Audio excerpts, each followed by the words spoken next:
One. And we are live. You know what it is. If it is Sunday, it is Sippin On Sundays. Mr. Campbell, Zolesfield, North Jackson's finest man. Listen, we are here on a Sunday, not on a Monday, like the show says.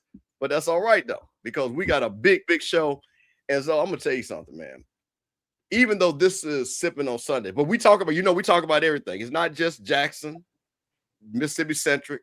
It's just the show says it. So you know what, Dozo, but I'm going to tell you something. We're going to pass the drink around a little bit because we had SWAC media today, Zo. And there's a lot of things going on. And, unfortunately, I didn't get an invite to the Off Script channel band. Shout out to Off Script channel, Rocky Middle channel. And Zo couldn't make us. Zo's getting his, wedding preparations on. So, I had to make sure I had people that either watched everything or were talking to people or people were there.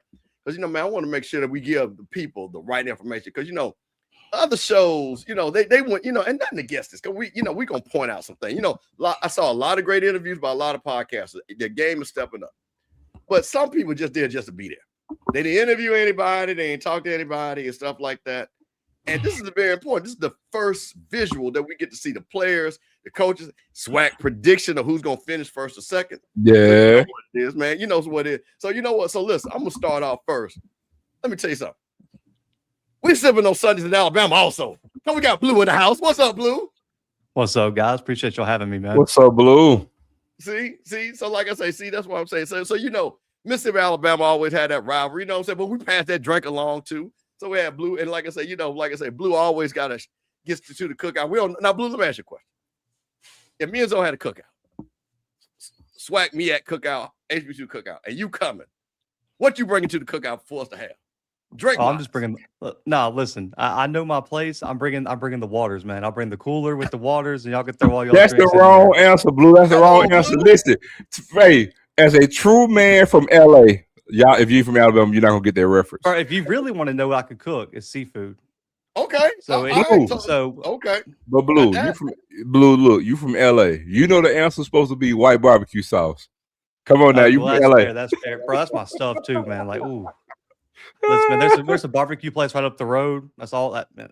That's it right there, man. Coach Brown's. Shout out to Coach Brown's Barbecue in Mobile, man. Like they got you know what? Since you said it, I'm gonna go try it because I have a Bob Gibson's. I am a white barbecue sauce fan. So now, so Blue, let me ask you a question. So now, do you partake in any spirits and libations, or you are a non-spirit libation drinker? Which is fine. Man, I used to. I don't drink no more, but when I did, it was Crown Apple.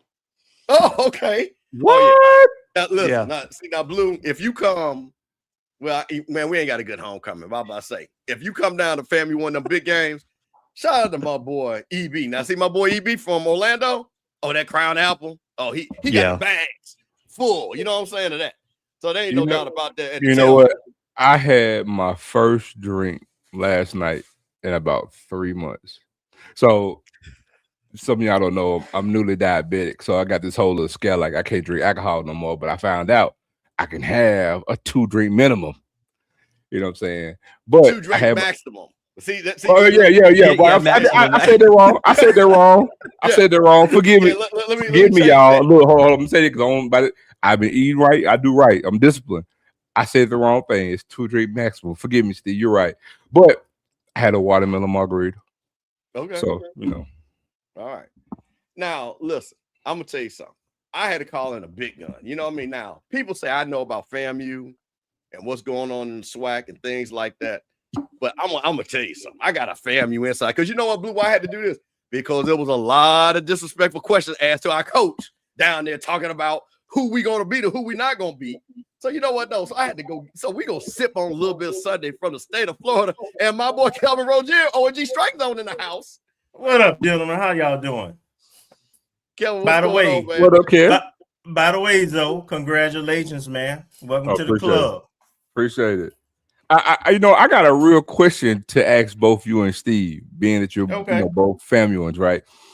I always wanted to know, do y'all really have a disdain for the color of green? Because when you say FAMUans and you say anything about the colors, they always get in the hissy fit about the orange come first. It's orange and green. Why they don't ever say it's green and orange? I'm gonna let Kelvin answer. Orange and green. There you go. See? Tell him. I mean, there's no, we don't even think about that until somebody say it wrong. It is what it is. So it's orange or green. What it is. It's always orange or green. I think y'all more privy to orange than the green though. Well, you know, I will say this, FAMU, we different. We a little different. So yeah, I own that. I just noticed it. I always wanted to ask because they get pissed off if you say something about green and orange. I'm like, it's y'all colors. Why? What? Okay. Well, it rolls off the tongue better when you say orange or green. You know what I mean? It just has a better vibe than green. You see, something about the word green just don't go well with anything anyway. You know what I mean? It just don't. So, you know, so you got to say the orange or green and things like that. So, you know, that's what it is. Now, because though I don't want anybody hear somebody say the white and blue of Jackson State. I've never heard that. I've never heard anybody say white and blue. Well, they just go. We only say that because they're going alphabetical order. That's all it is. Right. That's right. I wasn't gonna bring it. I was hoping you didn't notice that. Now see, hold on. Now wait a minute. See, this is why you gotta have the FAMUs in the house. Because see, now this one here, A130. See, this is a FAMU historian, you know, FAMU alumni, grad, Hall of Famer. See, this is so she gave us the official answer, Kevin. Our school song says it's the orange and the green. So there you go. So official. Okay. That's official. I was just curious. So that is true. That is true. So, I didn't even think about that. There you go. See, that's why I like having people like that watch the show. That you know, because you know what? There's nothing worse. And I'm gonna say this, and Zoe and Blue, you're gonna understand this. We had so many people, and I'm gonna say this because Zoe, you're gonna understand this. That went to Jackson State, right? Mm-hmm. But wasn't, you know, I guess they forgot that Jackson had football or whatever until Prime came, right? And then all of a sudden they call themselves Jackson State experts and didn't even know who certain players were that played Jackson State. That was my problem. And they was having podcasts and they were talking. And then you would ask them. I literally asked somebody. I was like, now that's our age, around our age, though. I know you know who Lewis Tillman is, the Shannon boy. Who? What? See? Then why are you on a podcast? Why are you in the chat talking about Jackson State and you don't even know who these people are? See, that's my problem right there. So, you know, again, you know, shout out to you 38, you know, mean to point out the actual thing. But that's my biggest problem. If you're going to have a podcast about a school, and this ain't just Jackson State, any school, at least, you know, do some pre-prime homework. You know what I'm saying?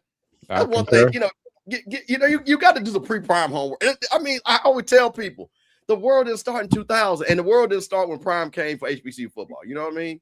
So, you know, I just had to put that out. So tell the people what's coming up, because I got to pull something up. Tell people what you got coming up, Zoe. That's very important. Hey, man, it's my last free weekend, dog. I'm going to be jumping that broom next weekend. And, yeah, man, excited, looking forward to it, man. So Zoe is getting married. And listen, we're going to put this up. And in the Big Easy. And we're going to little Zoe honeymoon fun here. So again, let me make this big. And again, we're gonna figure this out because I think there should be if I do this link, because I think I can look at it and put the link in the chat. But if you guys take a chance, go in there. Let me make it a little bit bigger because I can see them. I'll make that big right there. That's there, Zelle. So if you can get your phone out on the screen or whatever, come back to it. And you know, bless my boy a little bit of something, man. You know, bless him a little bit of something, him and his wife. That's all okay. Let me make sure, because I'm being honest with you. Now, what is your future wife, your fiance's name again? Jamaica. Okay. So she's gonna be. So is she doing? Which is no problem. Is she doing the hyphenated name, or is she gonna just be Jamaica Phillips, or is she doing the hyphenated? Mika, come here 1 second. I'll let you ask her. All right. Well, you off to a good start. I was about to say he's already got the camera, but I'm out. They want to ask you something. Okay, I'm listening. Hi, everybody. Okay. Hey, Jamaica, you know, congratulations. Thank you. You know, we're super excited. You know, we got the QR code so we can bless you all, you know, in your nuptials and things like that. But there's a question that we got to ask. Okay. When you jump that broom and when it's official and legal, are you hyphenating in your name or you just going to be Phillips? Oh, no, Lord. I'm going to be Phillips all the way. No hype. Okay. No yes, hype. sir. Yes, sir. Okay. If you're going to do it, you got to do it big, right? There you go. Okay. Thank you so much, everybody, for considering donating to us. And thank you for the congratulations. Let's see. I'm going to tell you. Now, see, listen, y'all gonna stay married for a long time. You heard what she said. If you're gonna do it, you do it right. See, listen, for all of y'all, and I'm gonna say this: if you are not married, and young ladies, and you want to be married, you better listen to that wisdom that was just given. Not to say there's anything wrong with your name, and not to say for business reasons. You know what? If you need that. But if you don't need, if you're just doing it just because I ain't losing my independence, you're not losing your independence. You're gaining a partnership. So go on and grab that man last name. Don't be Jones, Campbell. Be Campbell. Because you are Campbell. You know what I'm saying? You know. Yeah, don't stick your toe in the water. Jump in. Yeah. It's okay. It's okay. And this is not saying that we're going back to the 1930s or anything like that. I'm just giving you a little advice. Just helping you out. You know what I'm saying? So that I love what she just said there. She said, we ain't playing no games. Ain't no such thing, no halfway crooks over here on Sippin On Sundays on a Sunday, not on a Monday. Off Script Network, Rocket Mail Channel. So we're going to get right into it. So I'm going to let Zoe start off because let me tell y'all something. Let me stop sharing that because we will be bringing this back up so you guys can hit Zoe off. But Zoe hit me with something, guys, and I'm glad I got you guys on. Zoe has a problem with top 10 lists, rankings. Especially, of course, at the FCS level, our level. Because, frankly, it ain't 10 great teams. So Zoe said, you know what, Campbell, I got a thing that I want to bring up. Because Zoe said, if we, after 5, I don't want to hit 6. You see what I'm saying? After 5, I don't want to hit 6. But Zoe is going to pick up this baton from Scotty. And Zoe said, let me tell you about my top 5 and also how I think we can make us a little bit more money, get more teams involved. So Zoe got the Zoe Phillips playoff system. So take it over. So I'm glad you guys are here. I'm serious. So I called Steve and I called Scotty too. Scotty loved it. I got a proposition I'm run by you guys. So for the past, I'm going to say, I would say since 2021, probably Prime's first year, toward the end of the season after Jackson lost the first Celebration Bowl, you know, we really started to get talked in because this was not here. I can even go so far back as when Gremlin won the Celebration Bowl against Central. This talk and this energy wasn't there. There's been talk of saying, hey, let's create some type of top 4 playoff for the Celebration Bowl. And we know there's been no traction with that whatsoever. So I got to thinking, with this whole top 10 poll, also with the SWAC TV network being in play, and we know from a non-conference standpoint, I'm speaking mostly right now just the SWAC, but it's going to include the MEAC. But then when you sit there and you think about, we talk about playing good games, right, against good teams. Because for the most part, we know a lot of us, like you may be in a division like the SWAC West where you only have one good team and the rest of the teams aren't good. But be it as it may, when I can add 3 more tough games, then it'll give more credence to when you say who won the Celebration Bowl, right? So I came with an idea. I said, I tell you what if we got rid of the top 10 poll? We only had a top 5 poll, and I'm only saying it because it's only 18 teams. So if you got a top 10 out of 18 teams, the majority of the teams aren't going to have winning records to be in it anyway. But if you have a top 5, all 5 teams will have good record, and then whoever receiving votes as number 6 or getting votes to that top 5, what we can then do is towards the end of the season, right? Let's just say, for example, you get the SWAC championship game. That's going to pit the SWAC's number 1 and number 2 seeded teams. And then whoever wins the MEAC and the runner-up to the MEAC, what if it creates with the RPI a top 4? You take the number 1, number 2 seed out of the MEAC, number 1, number 2 seed out of the SWAC. So basically, whoever wins the SWAC championship game gets a number 1 seed. Whoever is the runner-up will either be a number 3 or number 4 in this Celebration Bowl playoff. Same thing with the MEAC champion. Whoever is the runner-up could be either number 3 or number 4, right? And so what you'll end up doing is you'll have the first round games, right? Number 1 will play number 4. Number 2 will play number 3. Highest seeds will play that first playoff game on their home court. What that it does now is, think about this SWAC championship game. You know, those are two good teams in that championship game. You follow that up with the very next week to a playoff game, right? That's another good quality opponent. Then if you win that game, you go to the Celebration Bowl, and you know that's going to really, really have good teams. Now, the beautiful thing about this, the only thing I know that some people will say is, well, what happens if both teams from one conference lose. Well, so be it. You'll probably end up getting a rematch of a damn good game that you wanted to see anyway. In a lot of cases, right? There's a lot of ebbs and flows with that. But what if you end up having a round robin between the top 4 teams or the top 2 teams, the MEAC and the SWAC, meeting up in a mini playoff to then go to the Celebration Bowl? Then you, at that point, you truly will have the HBCU national champion. Okay, I'll go first. Please. It's an idea, but the NCAA will only approve one postseason game, and that's the Celebration Bowl. I don't see them approving multiple postseason game at the FCS level, and there's nothing in it for them. So that would be the challenge, the first challenge. The other thing I see with that scenario, even though I personally don't mind, it's not a terrible idea, but is A&T and Hampton going to be considered Tennessee State, the independents? As it stands right now, no. Okay. So what if they have a really good team?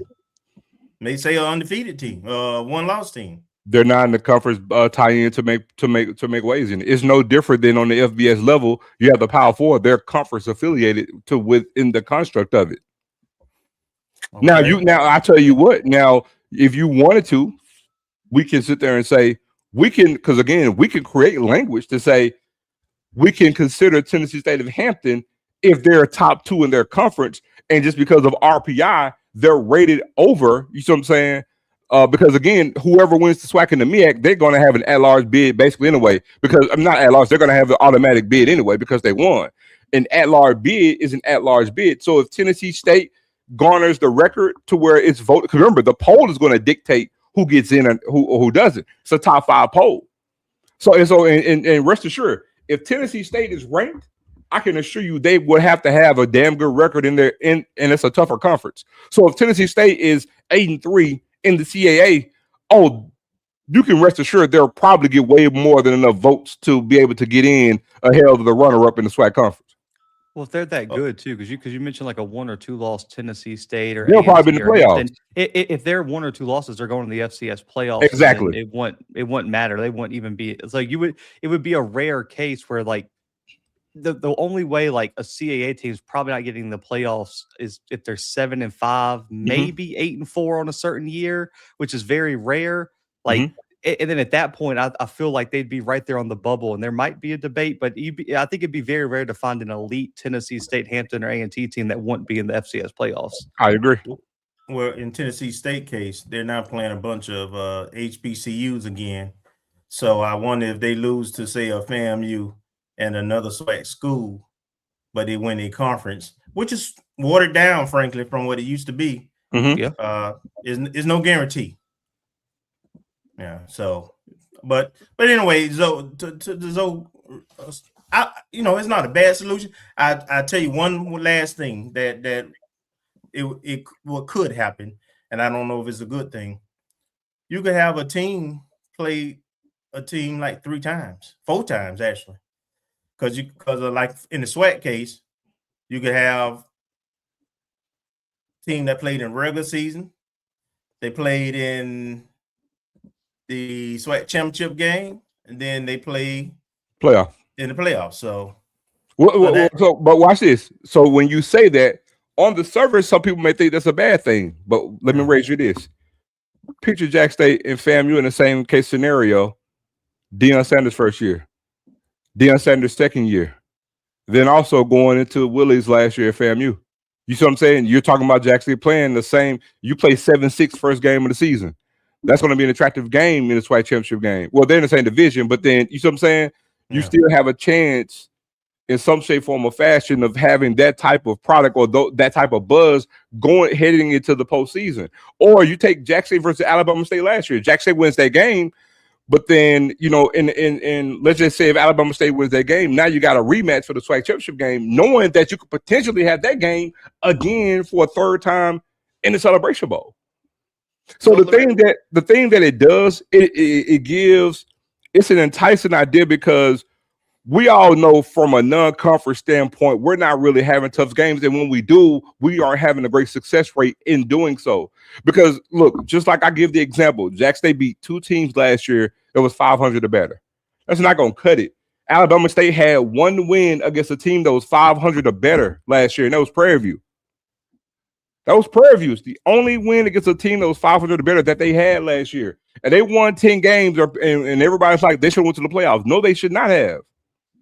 And so, but it gives a different feeling if Alabama State plays Jackson State and then say they win the SWAC. Now, Jack State and Alabama State split in the regular season in the SWAC championship game. But then what if Jack State plays? Watch this, the Final Four from last season. I'm going to paint a picture for you guys. Jackson State and Prairie View, Delaware State, South Carolina State in a 4-game in a playoff.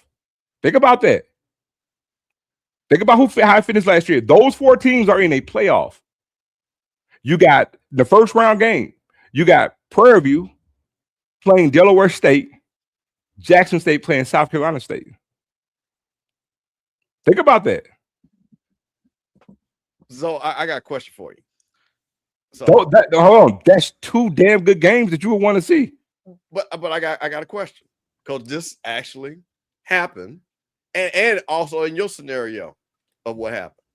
So y'all can correct me if I'm wrong, because I think I'm right. Alabama State at that time, when they had whoever poll, because you got to use some poll, right? Whoever poll they use, I believe they were ranked ahead of Prairie View going into that SWAC championship, just the overall poll. So they don't get to play in the SWAC championship. Let's just say I'm right, okay, just for the argument. Let's just say because they lost to Jack State, they actually were the number 3 team or the number 2 team in the poll. So are they out because of what your scenario, or are they in? Well, it'll dictate what the votes are after that game. After the SWAC championship game. Mm-hmm. Okay, so so that's all right. So you'd have another ranking.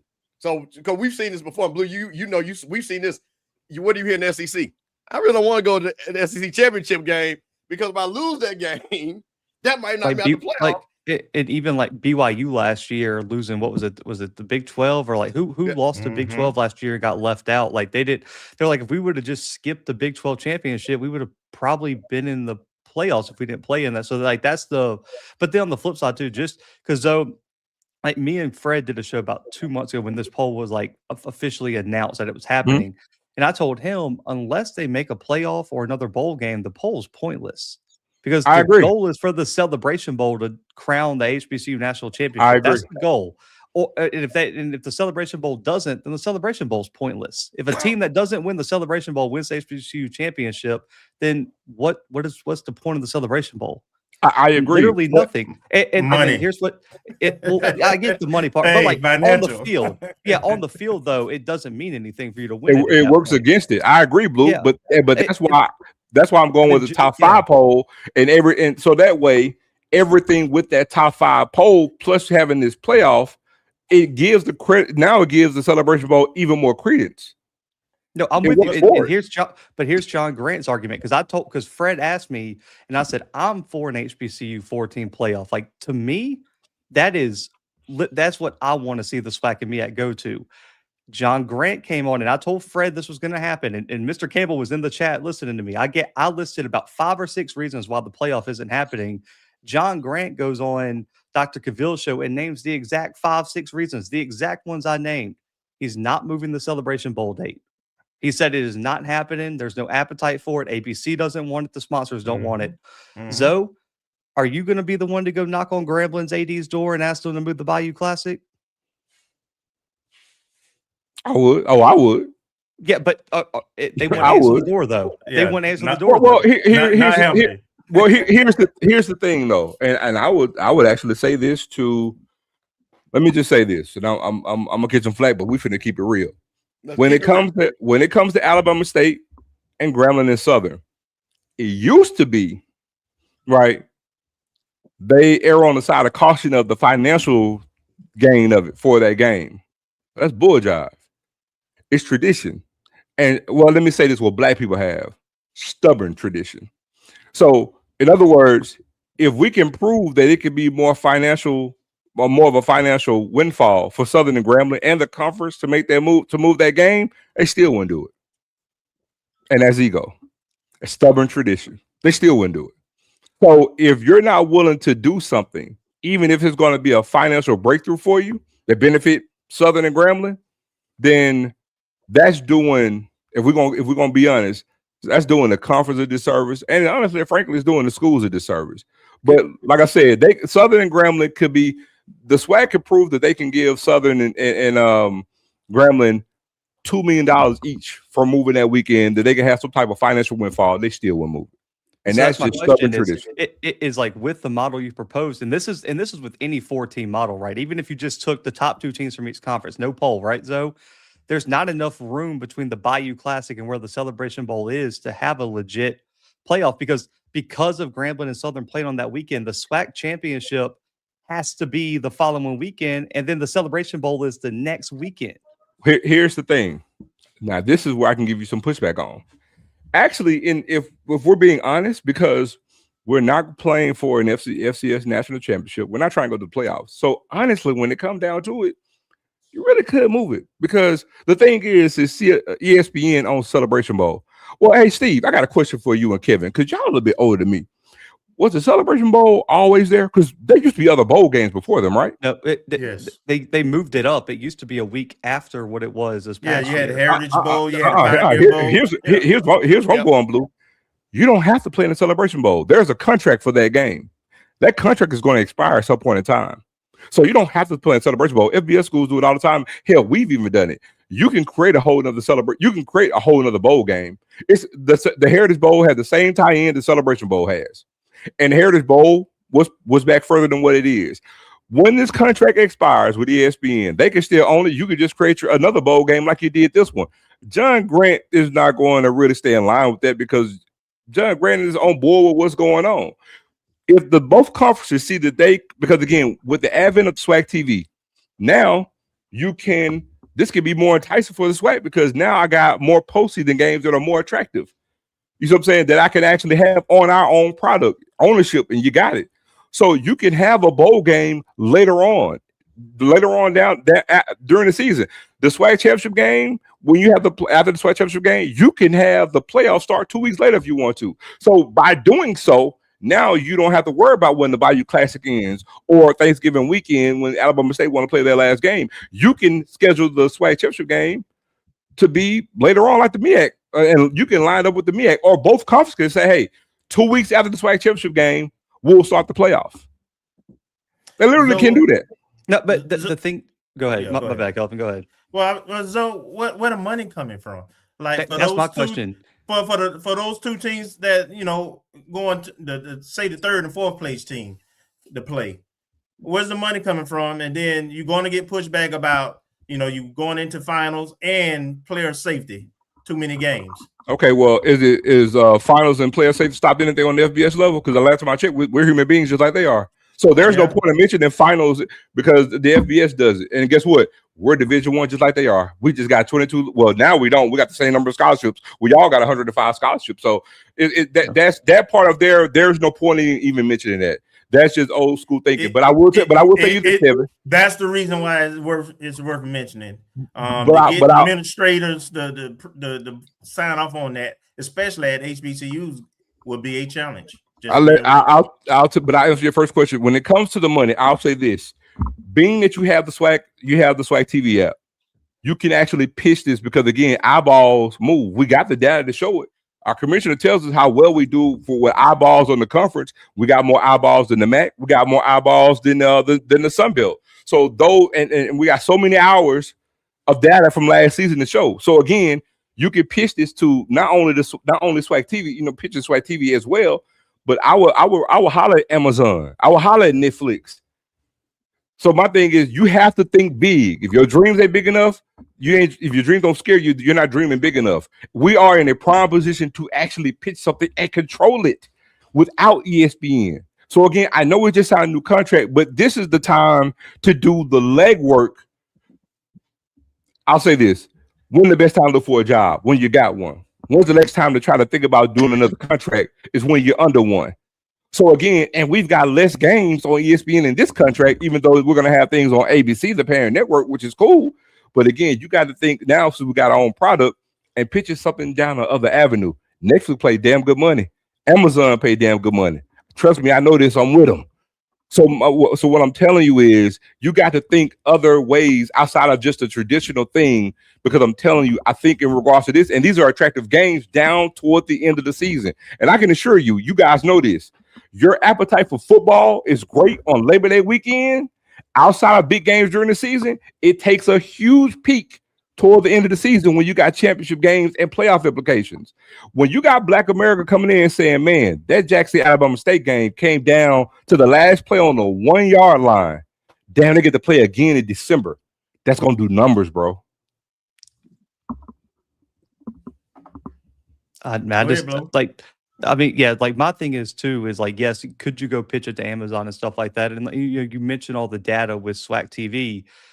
Bro, I don't care if you have Jackson versus FAM, Jackson versus Bama State. I mean, we've already seen, like, even if you take a P4 team with millions of viewers, if you move them off ABC, the viewership isn't the same. Like, when that FAMU Jackson game, they put it on ESPNU. What was it, 2 years ago? It did like 15,000 views, though. And that was the biggest regular season game in the SWAC. You lose all your leverage if you move it from ABC, in my opinion. Well, here's the thing. Hold on. I never said moving from ABC. I'm just saying that you have to go and look at other avenues. But remember, your contract is going to end. So the thing is, you have to make some type of move. Now, if you can do it on ABC or ESPN, cool. But you have not, because you asked not. So my thing is, push and try to do something. Because again, this actually gives you leverage and ways to try to expand and broaden your brand and your product. You can't continue to do status quo and expect to grow. You can't grow comfortable. So in other words, no risk it, no biscuit. And guess what? If you try and you fail, you can go right back to doing the shit you was doing. But if you pull out and try something new, is ESPN going to welcome you back? That's where I was going to go. If you burn that bridge, I mean, let's, Mr. Campbell, I mean, like, you guys a little bit older than me. Y'all have worked with those execs before. Bro, go ahead and don't piss on them and tell them it's raining, because they hold grudges for real. ESPN. Wait, Kel, let me just get this joke out. They ain't going for that. Listen, but I like Zoe. Hold on, Kel. Hold on 1 second. Hold on 1 second. See, Blue, I'm glad you said that, because he's already because you know the commissioner watches this show, and he gonna go and say, see, these guys over there on the Outscript Network are totally against what. So Zoe, listen, man, I'm trying to keep Scotty's job, so just be careful with that, So just to let Commissioner, this is just ideas that we're floating out here. These are not the Off-Script Network does not claim any of these views as Zoe's talking about. You know what the bad part is? I support Zoe's plan, because in my opinion, I know Grant doesn't want to move the Celebration Bowl. Can I just pitch something to y'all? Do y'all know that the Celebration Bowl the past 2 years hasn't been the most viewed FCS game of the year? Yeah, I do know that. Yeah, absolutely. It was behind Montana State last year, who, guess what, Zoe, was played on ABC the Saturday after the Celebration Bowl, up against the college football playoff, the D2 national championship, and what was it, an NBA game that was on like at Fox or something like that. Yeah. That game outdrew the Celebration Bowl, in the year before the FCS national championship outdrew it on ESPN. Yeah, but I can assure you, if that same Celebration Bowl had Jack State versus North Carolina Central or Jack State versus South Carolina State, then it probably wouldn't outdrew it. I mean, that's not hard for me to say.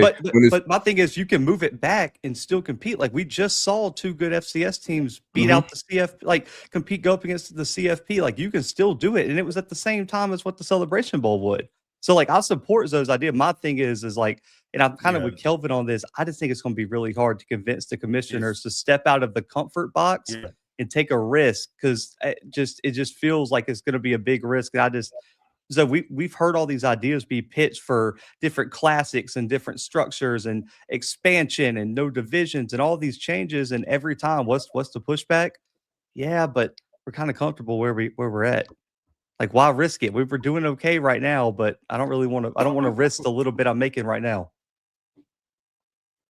Michael BULLDOG and how FAMU in the building, long-time FAMU supporter. So what do you think about his statement right here? FCS championship should have outdrawn the Celebration Bowl. But to your point, the Celebration Bowl has outdrawn the FCS championship, right, Blue?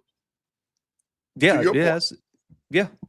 Yeah, so I don't think that's an automatic when you say that, because I think Zoe's point, I think both points are valid, because I think when you say Montana State, for people that are FCS, like that's a big rival. Yeah, that's Massive a rivalry game. So I think that has value. I think when these come to these games, it always comes to matchups.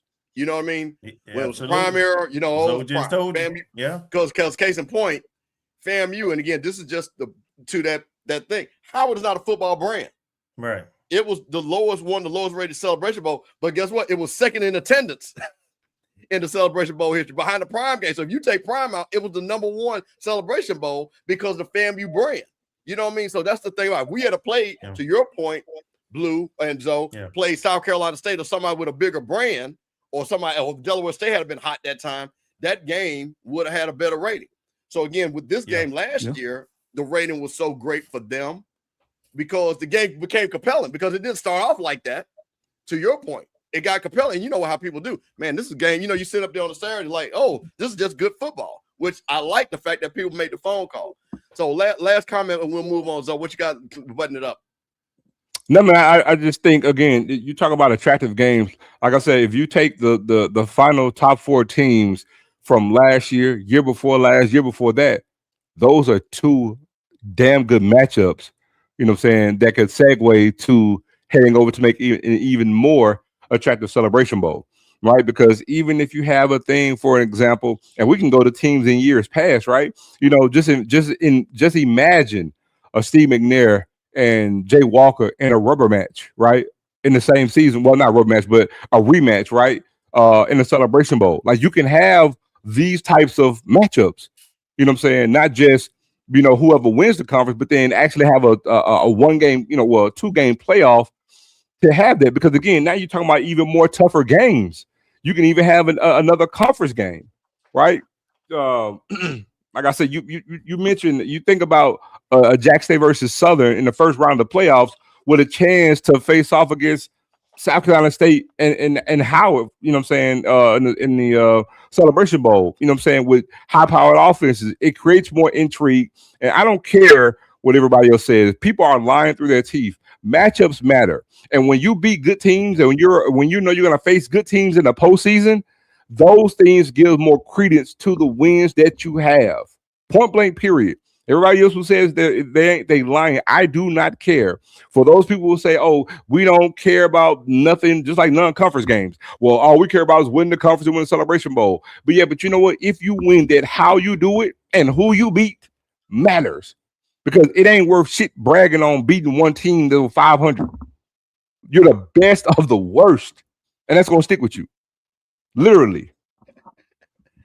Well, for the true fans, you're right. There you go. There it is. So the Zoe Phillip playoff plan, Zoe, I will personally make sure that the commissioner gets this put in his hands, John Grant, and all the powers that be. And then, you know, we'll see if we get Scotty in trouble one more time, but ain't no problem, because it's Sipping on Sundays on a Sunday, off script network, Rocky Miller Channel. Since we're talking about contracts, and since we're talking about the SWAC, well, Zoe, that's a great lead in, because you know what? Our favorite commissioner has signed a new contract with ESPN, and we're going to talk about it right now. Here we go.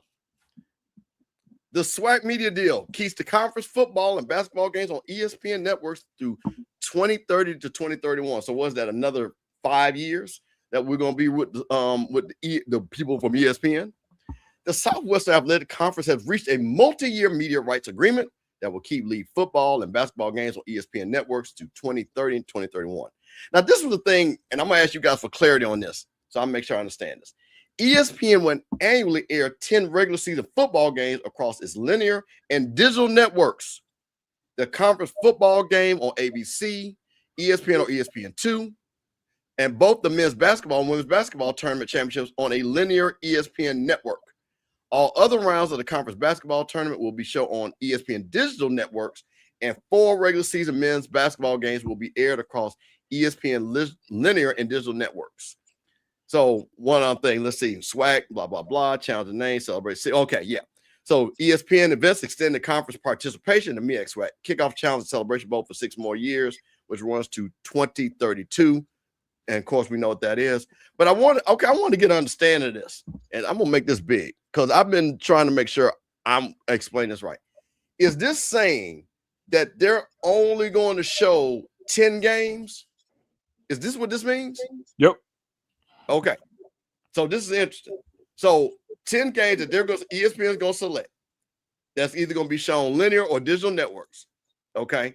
And then I'm assuming then the rest, and I see how you cooking, Commissioner. The rest of them will be property of SWAC TV. Blue that and Kevin, that sound right when we're going with this? And HBCU go. They also can go on ESPN Plus, if I'm not mistaken. That's this right. is just ABC, ESPN, or ESPN2. Okay, so wait a minute. I'm at what it says digital network. Is it a digital network? ESPN Plus? Yeah, it's ESPN Plus. But it's going to be any of those, but the majority of them, because they've always been the majority of the games we had, will be on ESPN Plus. Yeah. Okay, so wait a minute. So let me ask the question again. Are they only going to have the rights to only 10 of our games, period? And the rest will either be shown on HBCU Go or SWAC TV. Is that or because what I thought this was going to say until I saw digital, it was that they had 10 games they guaranteed were going to be on TV, basically. They're going to have they're going to schedule 10 games on air. That's not digital. It literally says right here, and digital networks. It says it right there. No, I'm saying they're going to choose 10 games that they're going to show on their platform, but it's simultaneous because whatever they have on their channel is going to be on digital as well. Okay, so all right, I got you. I see what you're saying. So if it's on ABC, then you go on the ESPN app and you can see it. That's what you mean. That's exactly right. So they still have the rights to other games that they're going to be able to show on the app. That's correct. Okay. All right. Well, yeah. Kevin, what do you think? Because you sound so we have multiple media outlet platforms, and I think what this is saying is that they have first right of refusal for at least 10 games, and I think that is chosen both between the conference as well as ESPN, and then I believe the rest of our games, HBCU Go. I know FAMU plays on it 4 times. Right. They pick up their major game for the week, maybe 2, and then the rest will be on SWAC TV. Yeah. Okay. Because SWAC TV is going to have more games this year than what they had last season. Correct. So let's make sure we explain, because I got a lot of texts about we doing a bad deal again. I don't know what the deal is. I'm gonna try to find out what the numbers are. But I want to explain the deal first, because see, let me tell you something. I know how y'all going to do. Shout out to EA, because I had to talk to EA, and EA called me and said, "Hey, Campbell, explain this to me," because that's what we're here for. We only talk truth over here. We don't do what people think they know. So I'm trying to make sure I understand this. I want to be clear. There are 10 games guaranteed that's going to be on TV, 100%. Be on the ESPN platform. And it's probably going to come down to what big game out of the Power 4 is happening that day. Yep. As to which platform they'll put it on. That's correct. Okay. Right. It's possible their feature game for our conference could be on ESPN Plus or 3. Okay. So that's why I'm saying why this is tricky. You know what I mean?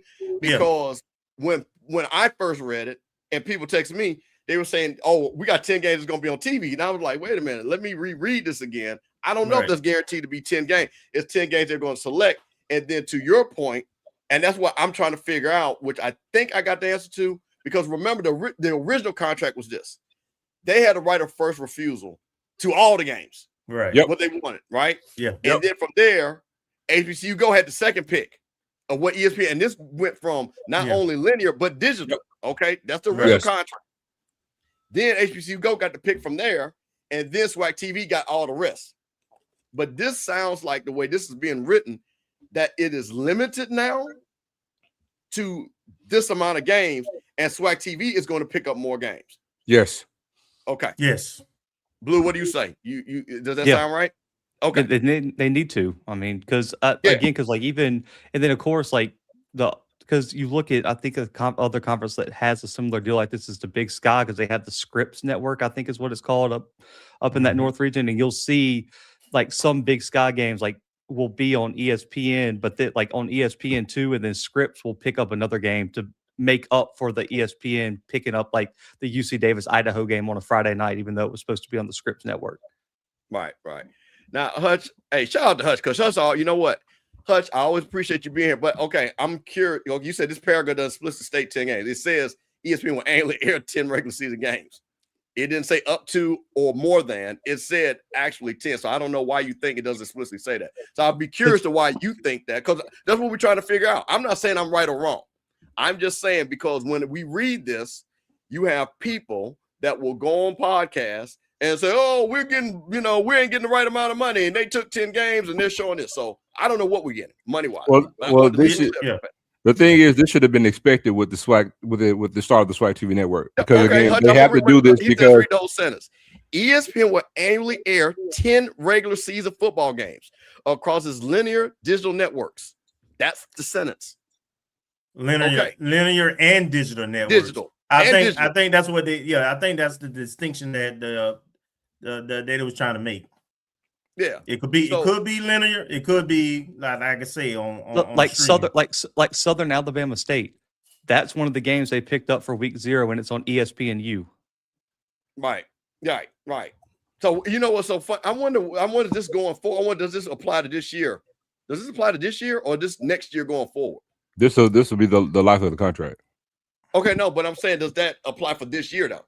So generally with contract, I haven't seen the contract, but I'm very, very versed in contracts. Yes, generally with the contract, this is considered, I guess, an amendment to the contract. So once it's executed and signed, typically it goes into effect and supersedes the previous contract that was previous, right? Yep. And that's why. So that means technically we could probably we could see what the 10 games are already then that they have. And hell, I can name, like you said, most of them, yeah. So Blue Yard Net, we probably again start naming them. So you know what, I'm gonna, as we go on, and I'll let you guys talk. I'm gonna see if I can figure that out. So that's what it is, man. So you know what? I was gonna say, Steve, the only thing that we don't know, that we have not seen, that they didn't even language in the statement here, or the full statement rather, is the possibility of flexing. That's the only thing that we don't know that they didn't speak to, because that could be possible, right? Yeah, we don't know within that 10 games if they already have a game selected, if that's not an attractive game, and then there is a marquee game that week because of scheduling late in the year. You see what I'm saying? Right. And they decide to flex a game or pick up a game. So that's the only thing that we don't know of the power that they have to do in that type of movement. Right. Jackson has 4 of them, I know for a fact. Jackson has Southern, FAMU, Alabama State, and Alcorn are all going to be on. And it's listed as ESPN Network, so ESPN hasn't picked what channel it's going to be on, but those 4 games are going to be on ESPN. Okay. Also, the OBC and the Florida Classic both going to be on ABC ESPN platform too. Well, this is the whole thing, and again, so here's what I'm gonna say: this. If I think what I see what the commissioner's doing, and I'm gonna give him credit. He's like, I'm about to build a SWAC TV thing up. Yep. You know what I mean? You have to. I'm slowly, steady. And again, hey, shout out to Commissioner McClellan, Jackson, Mississippi. Come on the show, man. Listen, it's all good over here. Some props. So this is what I think is what he's thinking. Okay, or maybe I'm gonna hope this is what he said. You get our 10 best games, but you're gonna pay us more money for those games. But you're just not gonna have your pick of all 200 games now, right? You pick what you want, you pay us for that, we're gonna get the rest. Because my goal is for SWAC TV to be the destination where everybody goes to SWAC football, so I can start selling ads and making money and getting this money back to the conference. Yeah. And the State Fair Classic is another one of them that got picked up for PV and Grambling. Yeah. Now, let me tell you what's funny about that. Al Walsh used to never let that game be shown on TV. Yep. Yes. Never. So that is very interesting that they went to him. Because I don't know how his deal originally was. And maybe, like I say, now because things have changed. But he had a deal where they couldn't televise it. That's why you never saw the game. Yep. So apparently the conference probably had language in there because they technically own all the broadcast rights. They probably say, hey, Lal, no matter what, we're showing this game. Yep. We're showing this game. So that Steve, another factor to consider is that in-game attendance at every level is down. People are not going and sitting in stadiums like they used to. So you can't count on the ticket sales anymore like you used to. Yep. So you have to have that streaming TV money as a part of your event in order to be profitable, and that's what the sponsors want too. They want eyeballs. Well, here's the thing, and we've had Al Wash on HBCU Coaches Corner on a Tuesday night. I think we'll be back on this Tuesday, as a matter of fact. Coach Cole told me Al Wash's whole thing was he didn't get any money from the TV revenue, so that's why he was like, "I'm not showing the game." And so, correct me if I'm wrong, it was like that for a couple of years with the Southern Heritage Classic, wasn't it? That Fred didn't. What's the guy name up there in Memphis didn't want to show the game. No, I can't speak to that because even during the time, it was still shown for the longest time. It just wasn't shown live. I remember for a good long while it was on tape when they had what was this Fox Sports South. It would be on tape delay. It would come on like 11 o'clock after the game went off. But then also after that, when they stopped doing that, then you had all these different local entities who would live stream the game. So there was always some type of avenue where you could actually watch the game. Right. So that's the thing. So I'm just interested. You know what? And hey, Commissioner McClellan, listen. This is what I'm gonna say. This, and I'm being very, very honest about this. I know that you have issues with certain channels. I know you have issues with off-script channel. But I'm gonna say this as a great politician. Obama went on Fox News. You know why? Because he needs to explain to those people what his policy is. Man, come on over here on Sippin On Sundays with your boys, your homeboys, and explain it. This is the biggest platform. This channel is the biggest platform that you get all of you. Listen, we got multiple people that come on here. Blue will be on here. Kel will be on here. So come on the show and explain it and stop letting other people explain these contracts because that's where the stuff always happens. So you listen, man, you're a big man. You got your doctorate. You're a Kappa. You're a man around town. Man, come on the show. Explain it. You're not gonna get disrespected because we need to hear from you. I know you go over there with Dr. Cavill, nothing wrong with that. I know you go over there, my boy Roy, Jericho. But listen, man, we the folks in the streets. Come on over here to the folks in the streets. You know what I'm saying? So come on over there. All right. With that being said, man, we got another contract we got to talk about, and this is my thing. Now, me and my boy Kelvin, we talk about contracts. So there was a big issue, Kelvin. I was on last week. I was cooking so much, the internet cut me off because I think I was saying a little bit too much about FAMU and why we shouldn't play that Georgia game, right? And my thing is, yesterday's price ain't today's price. So we did a contract back in 2020, to play Georgia in 2028 for $665,000. Now, mind you, should we have gotten out of that? Wasn't my issue. My point was, how much money does FAMU make? And I'm just saying, for University of Georgia, we shouldn't go up there and Kelvin put in our chat and bring the band and only make $300,000. That's my only issue. Okay. Damn right. So I don't care about what the AD did or whatever. I'm talking about the money because you know why? Because them folks from Southern is going across the street. And guess what they're going to get? I'm going to have to show y'all this right here. But they're going across the street. And I don't want to hear nothing about, you got 9 years to make no game. No, you don't. Because Southern just signed this game. Southern University to play football game at LSU. And shout out, we don't know who wrote this one. This is not one of the HBCU Sports. They don't want to put their name on it. But I'm going to give them credit. That's an inside joke right there. That's an inside joke. That's the inside joke. Southern University is set to renew a rare in-state matchup with LSU, one that carries both financial significance and historical weight. The Jaguars will travel to Tiger Stadium, which is literally basically across town, across the street, however you want to say it, on September 9th, 2028. Southern will receive $750,000 for the game and a typical payout for matchups between FCS program and SEC opponent. Because I wanted to point this out because it was said that, FBS teams get X. My point was you got to make it specific. SEC top 5 teams pay a different amount if you're going to East-West State. That's the FBS team. Like, so when y'all went down there to Louisiana Monroe, they wasn't going to pay y'all no $700,000. You know what I mean? I'm not expecting to.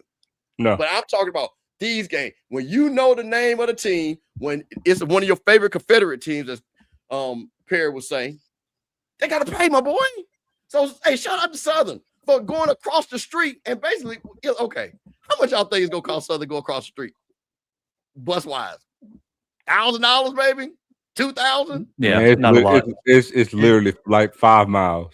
Yeah, they should be a part of the contract. So pay for the bus too. Pay for the buses too. So I got a question. So Look, I'm a Jacksonian. Obviously, I'm not well versed with all things in Tallahassee, right? But to my understanding, from my thought process, I agree with the decision because, like I said last week, I feel that I'm gonna say this: it shouldn't be the same price for the FCS opponent that's going to play the Power Five because not all things are equal, right? But when you talk about a FAMU, Tennessee State, Jackson State, Southern, Grambling, you know what I'm saying? Because they have something to bring to the table, which is called cachet.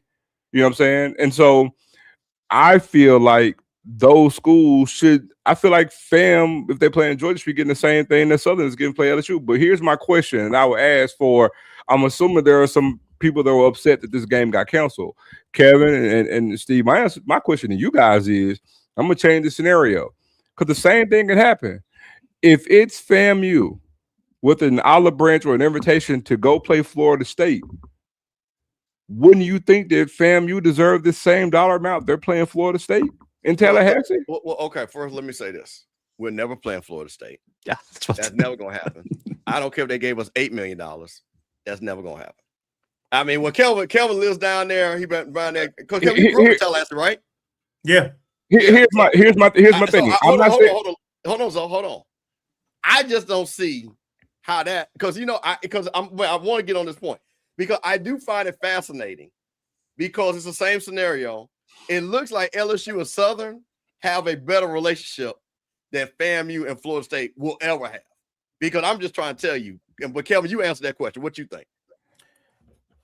When it comes to football, because we already play in other sports, of course, with Charlotte Ward being a basketball coach, we playing them the first game of the season. Now, but mind you, we ain't played them in over 25 years. But here's my thing. I asked that question not as a means to say the possibility of a yes or no, they ain't gonna do it. I'm not getting to that. I'm saying because Florida State is Florida State, and you're in the same city. So my thing is, if you were to play them, I'm not speaking to whether you will or you won't. I'm saying because of who it is, you're in the same city, in close proximity, being that it's Florida State and you're FAMU. If you were to play that game, wouldn't you have the same expectation to make that same dollar amount? Is the question, and of course you would say yes. So what I would say is this, and me and Steve, I Hero Sports posted all the FBS, FCS payouts. Right, for this year, right? And the highest one was $750,000, and then I think number 5 was like $600,000, and everything else was below. And FAMU plays Miami this year for like $740,000 or so. So to answer your question, FAMU kind of knows its number, and we typically go for it. But to what Steve is saying, first, and Georgia is listed. They play a FCS team this season, and they paying $600K too. So that what I would tell you when it comes to contracts and FBS and FCS games, the market is the market, right? The market kind of drives those things. Georgia gonna sell out whether they play us or whoever else. That stadium gonna be full. So the FAMU brand, yes, they recognize it, but it don't really matter to them like that because they gonna get their money. What I would tell you though is a $250 million budget. So I personally don't like to beat down games, and I've let it be known. All money ain't good money. But your FSU scenario, well, to my knowledge, I don't think FSU has paid any FCS school over like $500K ever in their history.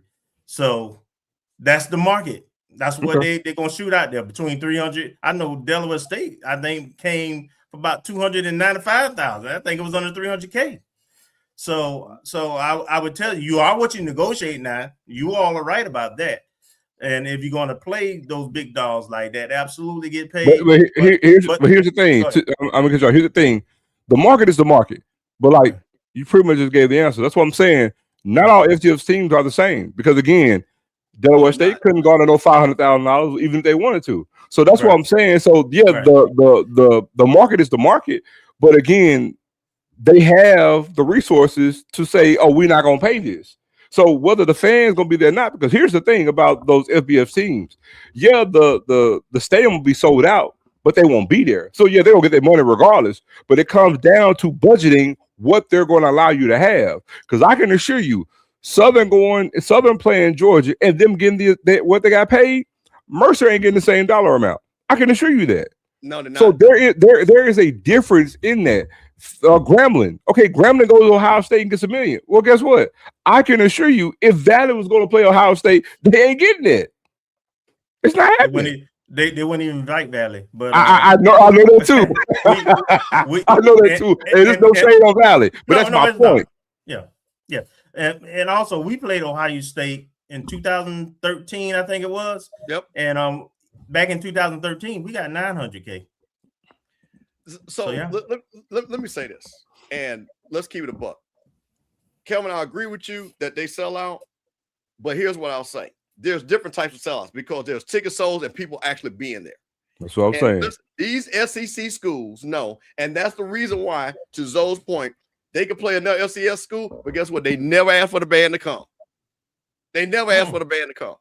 You know what they do with us? They ask for the band to come because they know we bring a show. And I have been in them stadiums and seen this. And you know who's the most excited about HBCU band coming? The white band. Because they get to dance and do all that stuff that they don't never get to do. And those kids love it. Matter of fact, literally, because somebody sent me, I remember this. I think Bethune-Cookman played FSU, Kelvin, a couple of years ago. Yes. What was the viral video? The FSU drummers doing the drum line against the BCU drummer. That went viral. But Steve, I'm gonna tell you. Okay, so look, living in Atlanta, so I went to the game when Southern played Georgia. I was there, right? But I was also there when Notre Dame played Georgia, right? I've been to several FBS games. I had family members that played in every FBS, different FBS conferences. I've been there, and I'm telling you, there is some panache when you're talking about the idea of Grambling going to Ohio State. Grambling name, I'm telling you, it helps. No, it's not used to sell tickets. That's not what it comes into. Because again, when it comes to their season ticket package, hell, just off the students alone, they'll sell like 40,000 season tickets. So, like you stated, the game could be a sellout, but the asses won't be there. But also, we're talking about tangible buzz and energy around the stadium. It actually translates. It does. There's a name in that. So, fam, you going to Ohio State, trust me. Plus, there's a tie-in with Rudy Hubbard. Like those things, we went. Correct. So those things are there. But I'm telling you, because again, we tend to minimize who we are from a football standpoint. But I'm telling you, there's panache, there's cachet there. For an example, Ole Miss can play the Citadel. I've said this I don't know how many times, and I could care nothing about Ole Miss. Let Ole Miss play Jack State and Ole Miss. Steve. No, I'm telling you. Listen, I'm telling you that would you talking about 8 million, and I'm joking about the number. I'm telling you, even though they would never. That's one of them. They would never do that because of the hell the state would be. But Ole Miss, no, because you know what? See, let me tell you. Well, I'm gonna get too far off on a tangent on this, but they know half that stadium would be blue and white, not white and blue. Navy blue and white. And I'm talking about tiger blue and not that Ole Miss Confederate blue. And they know it. And the amount of money that, you know what's so crazy? And so you can tell me if I'm wrong or right. If Jackson State played Ole Miss, it would be bigger than Mississippi State in Ole Miss game. There's no way you're not going to tell me otherwise. And I'm telling you that alone, to Zoe's point, that would be that Jackson State would have to get $2 million just to come up I-55. Well, it's not I-55, but you know, that little side highway to get up to Ole Miss. There's no way. Let me just share this. So I've been to almost every FAMU FBS game, Oklahoma, Ohio State, seen them all because we do it every year. Who Lord white you that to yourself? Woo. Yeah, me either. and what I would tell you is, after being on the end of 73-0 and 72-9, and the band didn't go to any of those games, and those people were out tailgating and drinking at halftime. And we all knew when we went in the stadium that's what's going to be the case. Yep. So they're not there. To your point, if we bring our band, absolutely, they're there for the entertainment. They'll stay to halftime and they get out of the stadium. But that doesn't mean good football is being played. You're getting your team hurt. There's some other more important factors, in my opinion, to that, which is why I don't like those games. No, not that. See, now, Kelvin, that's the most important thing. the game, and this is why I guess to your point, why I was so outraged, because first of all, I wanted to clean up one thing, because all we heard was, "Fam, you lost $665,000." No, we didn't, because I know this because I talked to someone. They were not going to cancel their game. They were just going to do what Florida do, just move it around. Now, canceling whatever. My bigger thing is, it is not worth $300,000 for what you just said. It's not worth it, especially when we can go play Miami. We can go right down to our power base, our recruiting base, our alumni base, fundraising base. We go to Georgia for $300,000. What are we getting out of that? We're not getting anything. And to the point, they always want to see the band. So with that being said, we're going to go ahead to the next contract that is baffled me.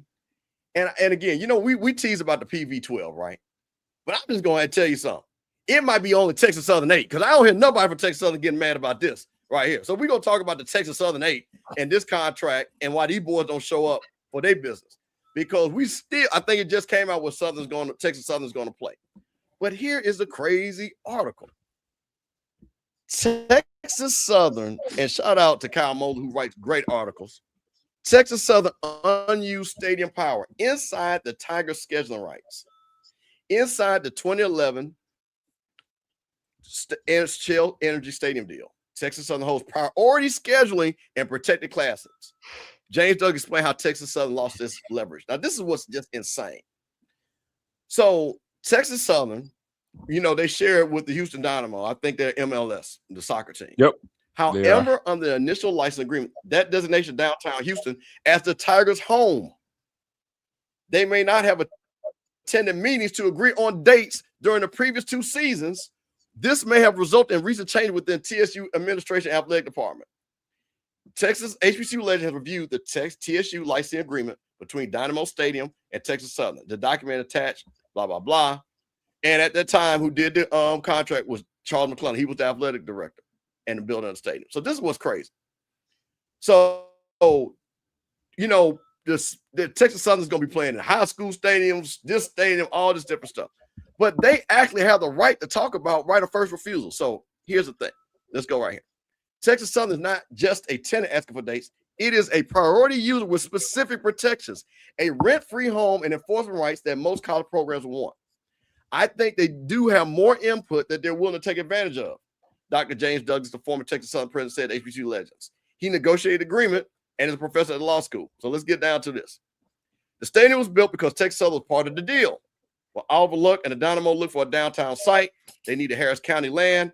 Commissioner El Franco leased precinct and the city of Houston infrastructure funding, which was supported by then council member Sylvia Garcia. Public official only agreed to support the project if TSU was included. The university contributed $1.5 million a one-time payment.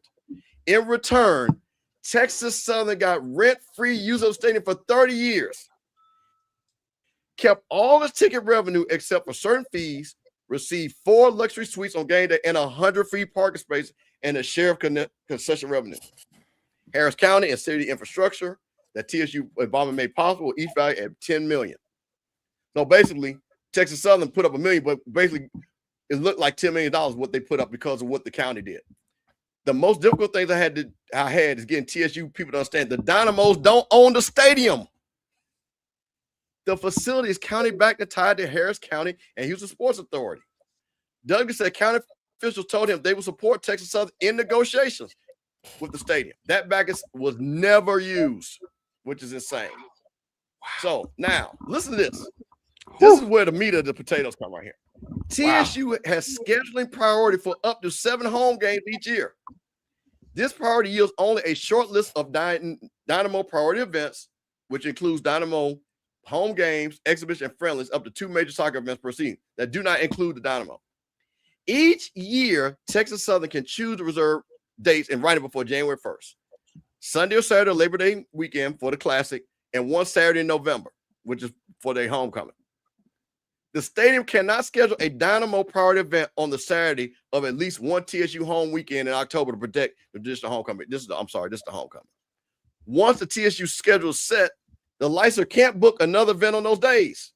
So basically, TSU get all their games out the way, and then the Dynamo can come in and start booking. But here's the thing. The agreement requires one thing: participation. This is where the university may have missed an opportunity to raise the question of whether the users' rights already had. This is what's crazy. Oh my God. Make this big for me. The contract requires an annual meeting that TSU must quickly identify its home weekends, and the stadium must provide the Dynamo's priority schedule by either February 1st or the 10th business day after MLS releases schedule, whichever later. Any date Texas Southern does not claim is released to the stadium without further notice. These rights are real, but they must be used or they're lost. This season, the Dynamo and Dash claimed their dates, but TSU did not. Oh my God. The meeting stopped happening. Sources familiar with the stadium partnership told HBCU Legends that the athletic department, let me make this real big, that the athletic department had not participated in the annual scheduling process in recent years. Instead, they worked around the Dynamo's calendar after it was set. That approach worked while the MLS games were mostly in spring and summer, but Douglas said the league's move to more fall days eventually revealed the current problem.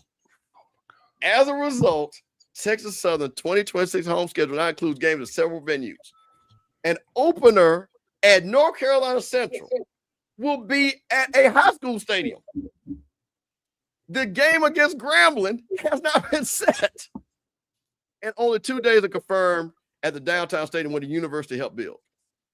We are in territory never before, no schedule with sites of games, game times, stadiums being played, and no rosters. Ralph Cooper, the legendary broadcaster who covered Texas Southern. Records show that the Dynamo have followed the agreement. Last season game that was moved to Houston Christian was due to a Dynamo playoff run. Clearly gives Dynamo playoff games priority on unprotected weekends. The soccer club did not break the deal. Texas Southern protection does not cover those dates, and the dates could have been protected whenever they could have been protected, but were never chosen. It is clear the university failed to use parts of the agreement, including event dates that alumni have long believed TSU could use to generate revenue during the stadium's roughly 340 unused days.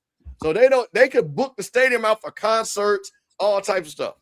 All they got to do is get folks a date, and they don't do it. So, all right, real quick.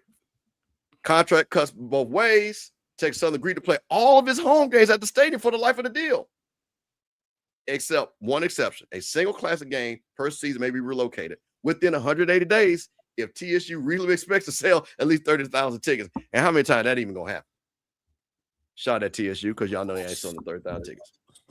Makes abandoning or failing to play required games at the stadium express event or default.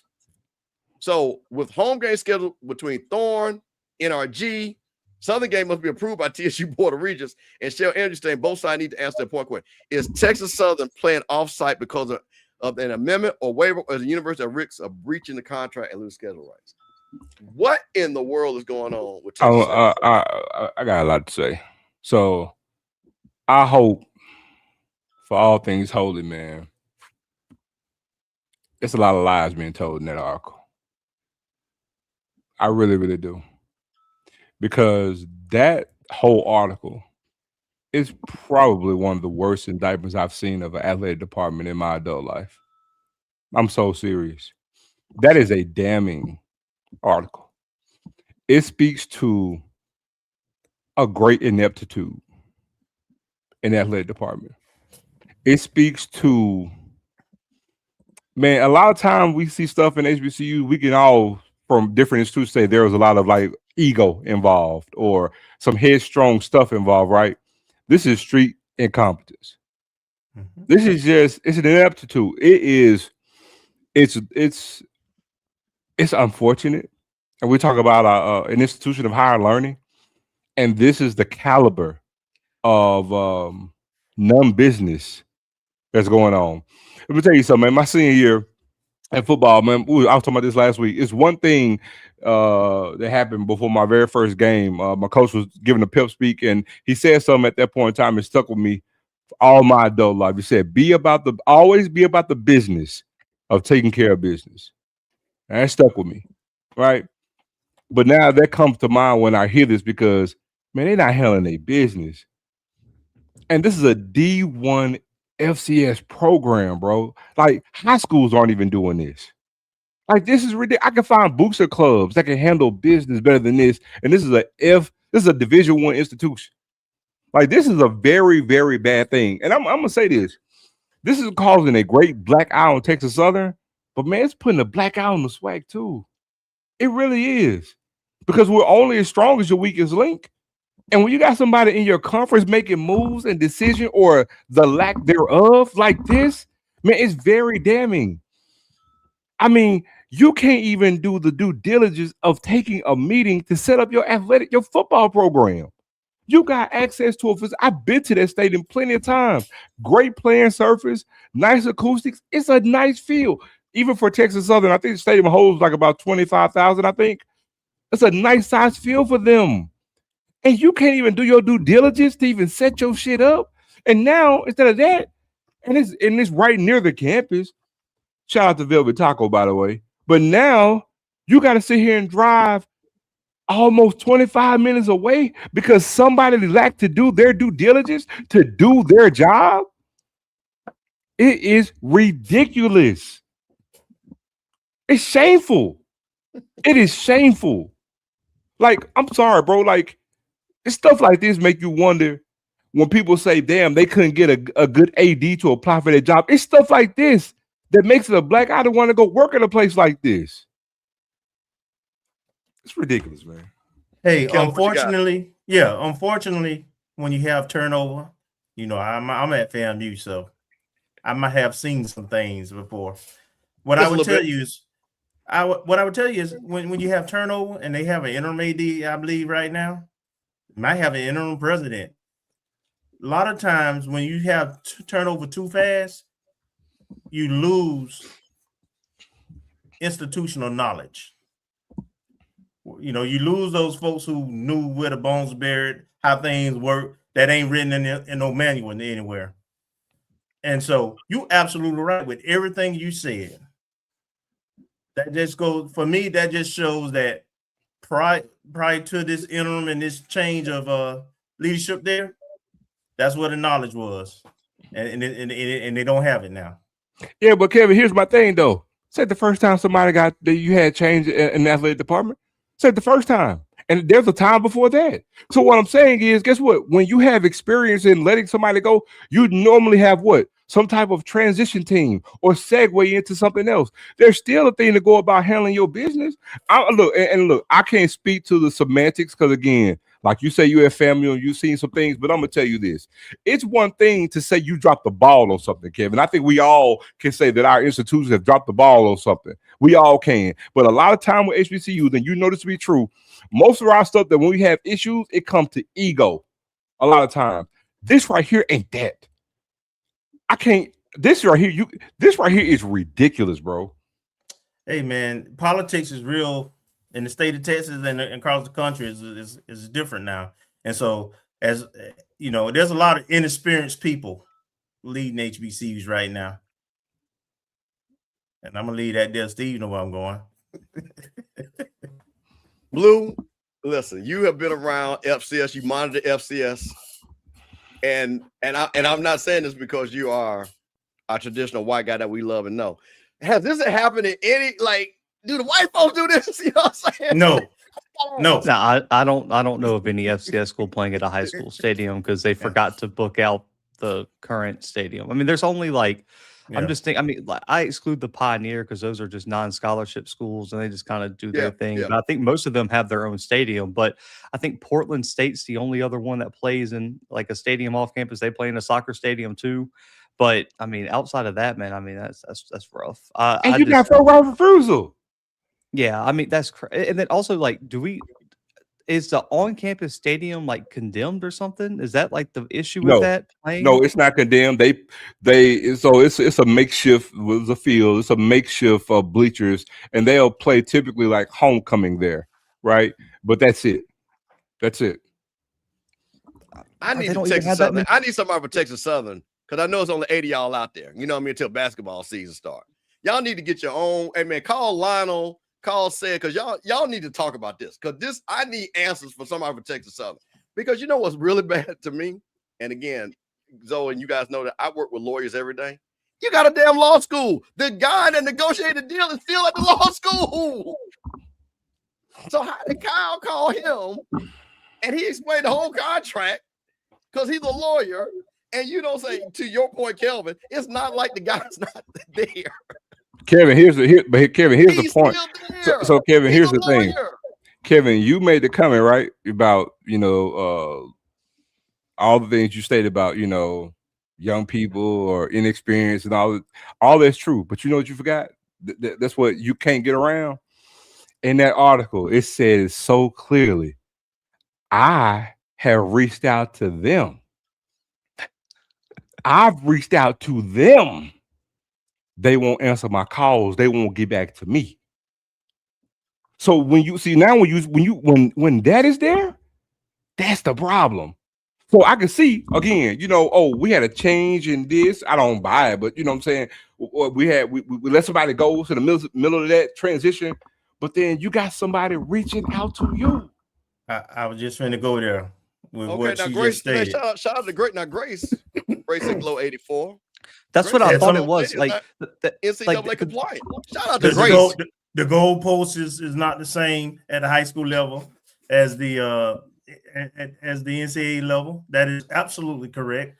And also from a game ops standpoint, especially for a visiting team, there's some things that that are part of a typical NCAA locker room that is not at a high school stadium. So there's some operational challenges that they may have to bring equipment in. More than likely, they would have to bring equipment in and some other things for it to be. And if those goalposts are not adjustable, which at a high school stadium, I doubt it is, because typically most of them are built for high school games, then I don't know how to get around that either. Because that's what the comment was saying, is like the on-campus stadium was not condemned, but it's not NCAA approved. Because remember when the SWAC passed that non-D2 thing, Texas Southern fans were mad because now they can't play their homecoming on campus because their stadium can't host NCAA games. That's why they played non-NCAA sponsored teams for homecoming, so they could have it on campus for homecoming. No, wait a minute. Slow down. See, this is what you get on Sippin On Sundays, Off Script Network, the Rocket. See, you get fact. Blue, say that one time because I hadn't heard that. Say that one more time for the people in the back. Yeah, condemn wasn't the right word, but like Grace and Glow said, it's not NCAA. Like you can't play NCAA events at their home football stadium, and so they were playing Virginia Lynchburg's, Lincoln of California's, North American University, because you can have the homecoming game on campus at that point. Now that the SWAC passed that rule, Texas Southern, unless they build a new stadium or fix whatever's wrong, they can't have homecoming on campus anymore. Wow. Or how about you just play at the stadium that the county built for you that has everything over there anyway? That could be the solution, but hey, I'm gonna throw one more thing at you with this particular case. So the key in the agreement was it was rent-free. Rent-free. And you get all the money. Now I know that Southern game is at a pro stadium, and I'm pretty sure that ain't gonna be rent-free. Man, come on. No, we definitely not. We are cooking tonight. See, that's what I'm saying. See, this is what I'm talking about. Man, you might not like how we look. You might not like everything, but you're not going to doubt these facts on Sippin On Sundays. We keep trying to tell y'all, you come over here to get these facts. So see, this goes back to my point, Kelvin, and you know me, and anybody knows me, I'm a numbers guy.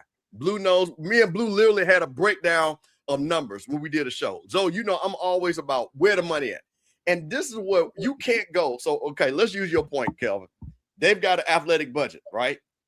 That they already put out. Kelvin, you know this. Yep. You are literally adding expenses to the hundreds of thousands of dollars, not no 5,000, 6,000, hundreds of thousands of dollars that hurts your program. That, again, if you want to have an extra trainer, right? Or whatever, a training table. Well, to your point, Kelvin, if I got to go play at X stadium that I have to pay for, guess what? I can't get that trainer. Extra training. No, it's bad. They're paying for extra space at that other Houston stadium just for Southern to sell it out. All they did was buy more seats for Southern to come, because Southern's going to bring more people to that game than Texas Southern is. Man, this is crazy. So this brings back that old quote, man, being cheap is expensive. No, hello. It is. Being broke is expensive too. You're right.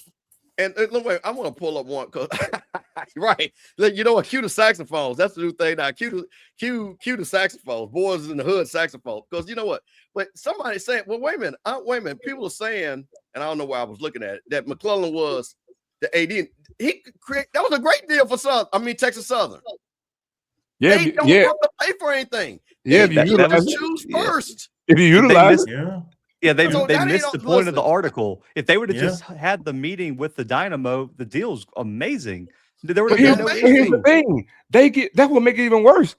Texas Southern has first right of refusal in that stadium. Just think about that's what it's a damning article. For up to 7 games. Yeah. So basically, and I know we all want the article to be false, but of all the places Kyle Mosley knows and can report on, it's Texas Southern and PV. Like he lives it, like he's tied in. Like all that is I think is 100% true if it's coming from Kyle about Texas. Oh Southern yeah, he's not PV. gonna put that on Sports Illustrated, and it's not right. So now since we know that, now we can ask this question, right? So we talk about the lay of the land HBCU football programs, right? So Texas Southern, now we know the intricacies, have up to 7 home games that they can have every year in that stadium. So tell me why in the hell they better not ever be signing up for no goddamn classic.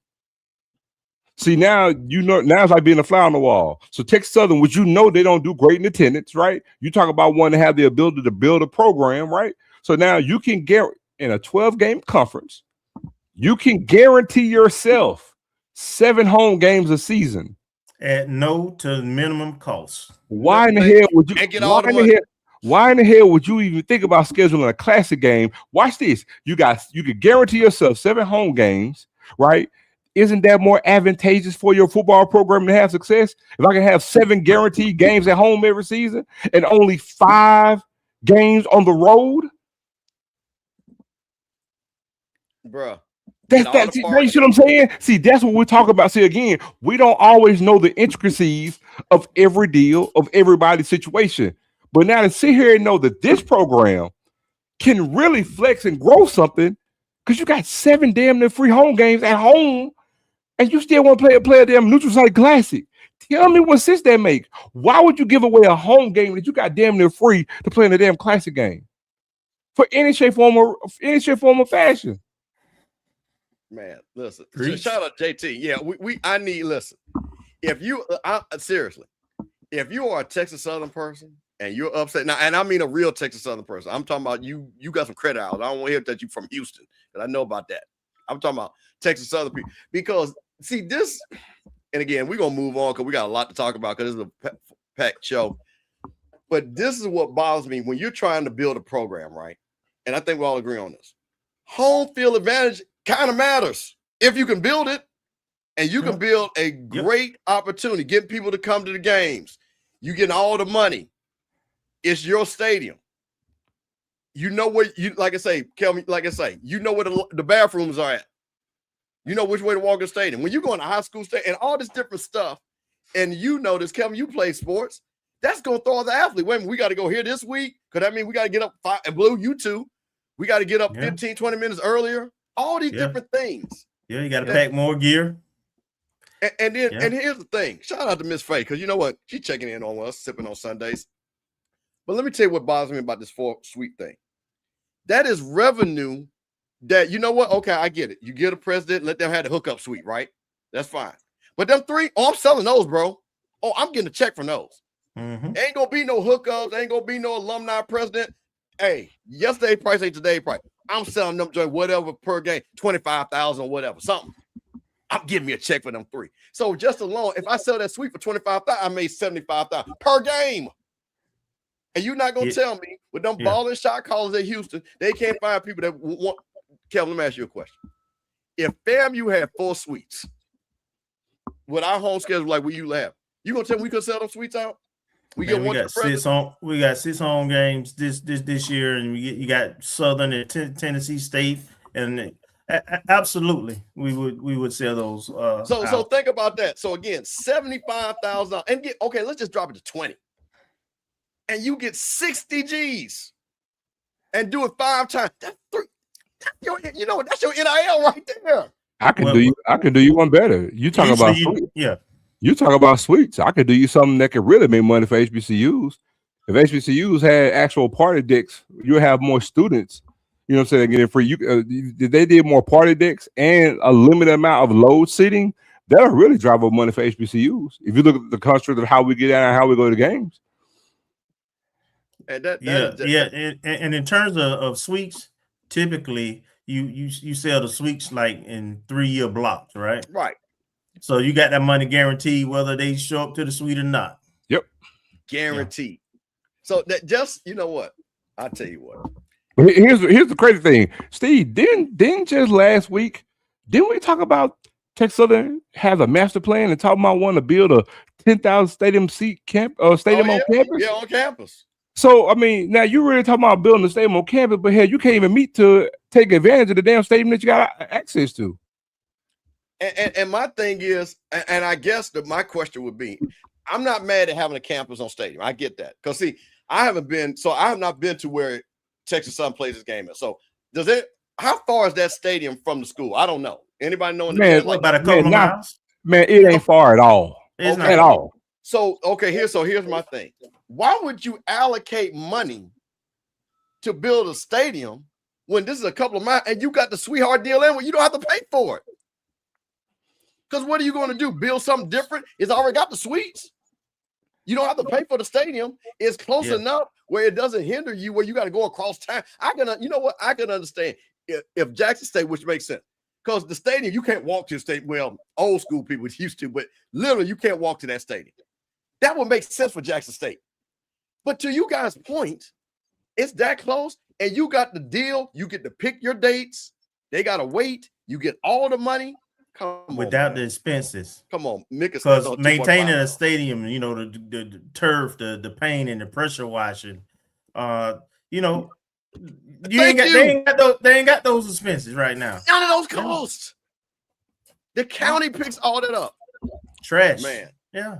So you know what? We might Security. have to. You know, we did a show called The Throwdown where we did one topic and break it down. I'm about to bring the Throwdown on Thursday back on just on that, and I'm gonna bring some lawyers in on this.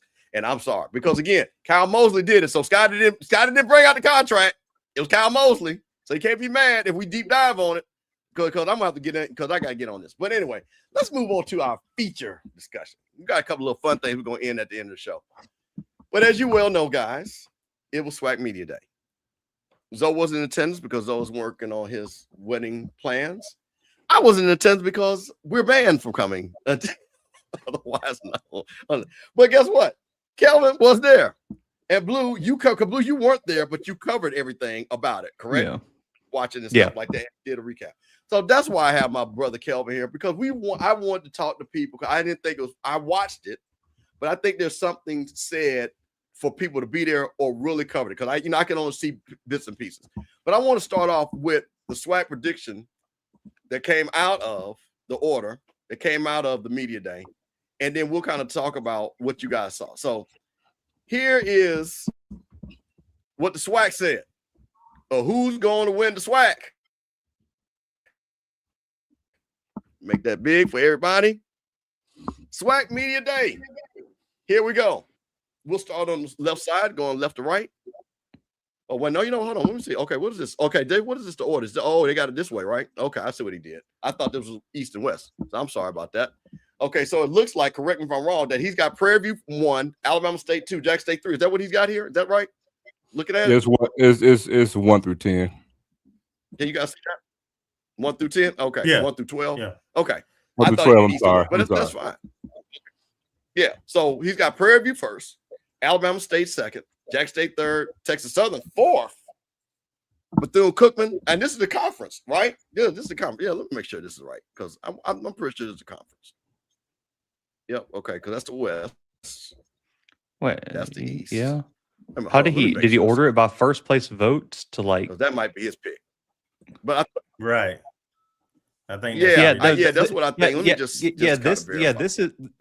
is his, because the A&Ms weren't tied in the East in the SWAC predictor or the finish. I think this was his model or whatever Kyle had.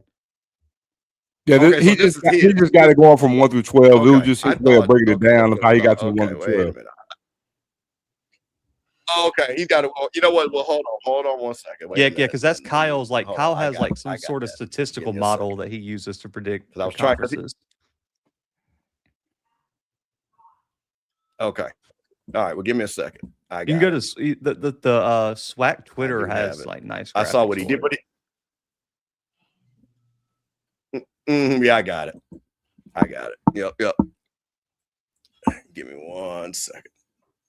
Yeah, but he does have something I do want to talk about. I'll come back to it because he kind of broke down some things. Sorry about that, guys.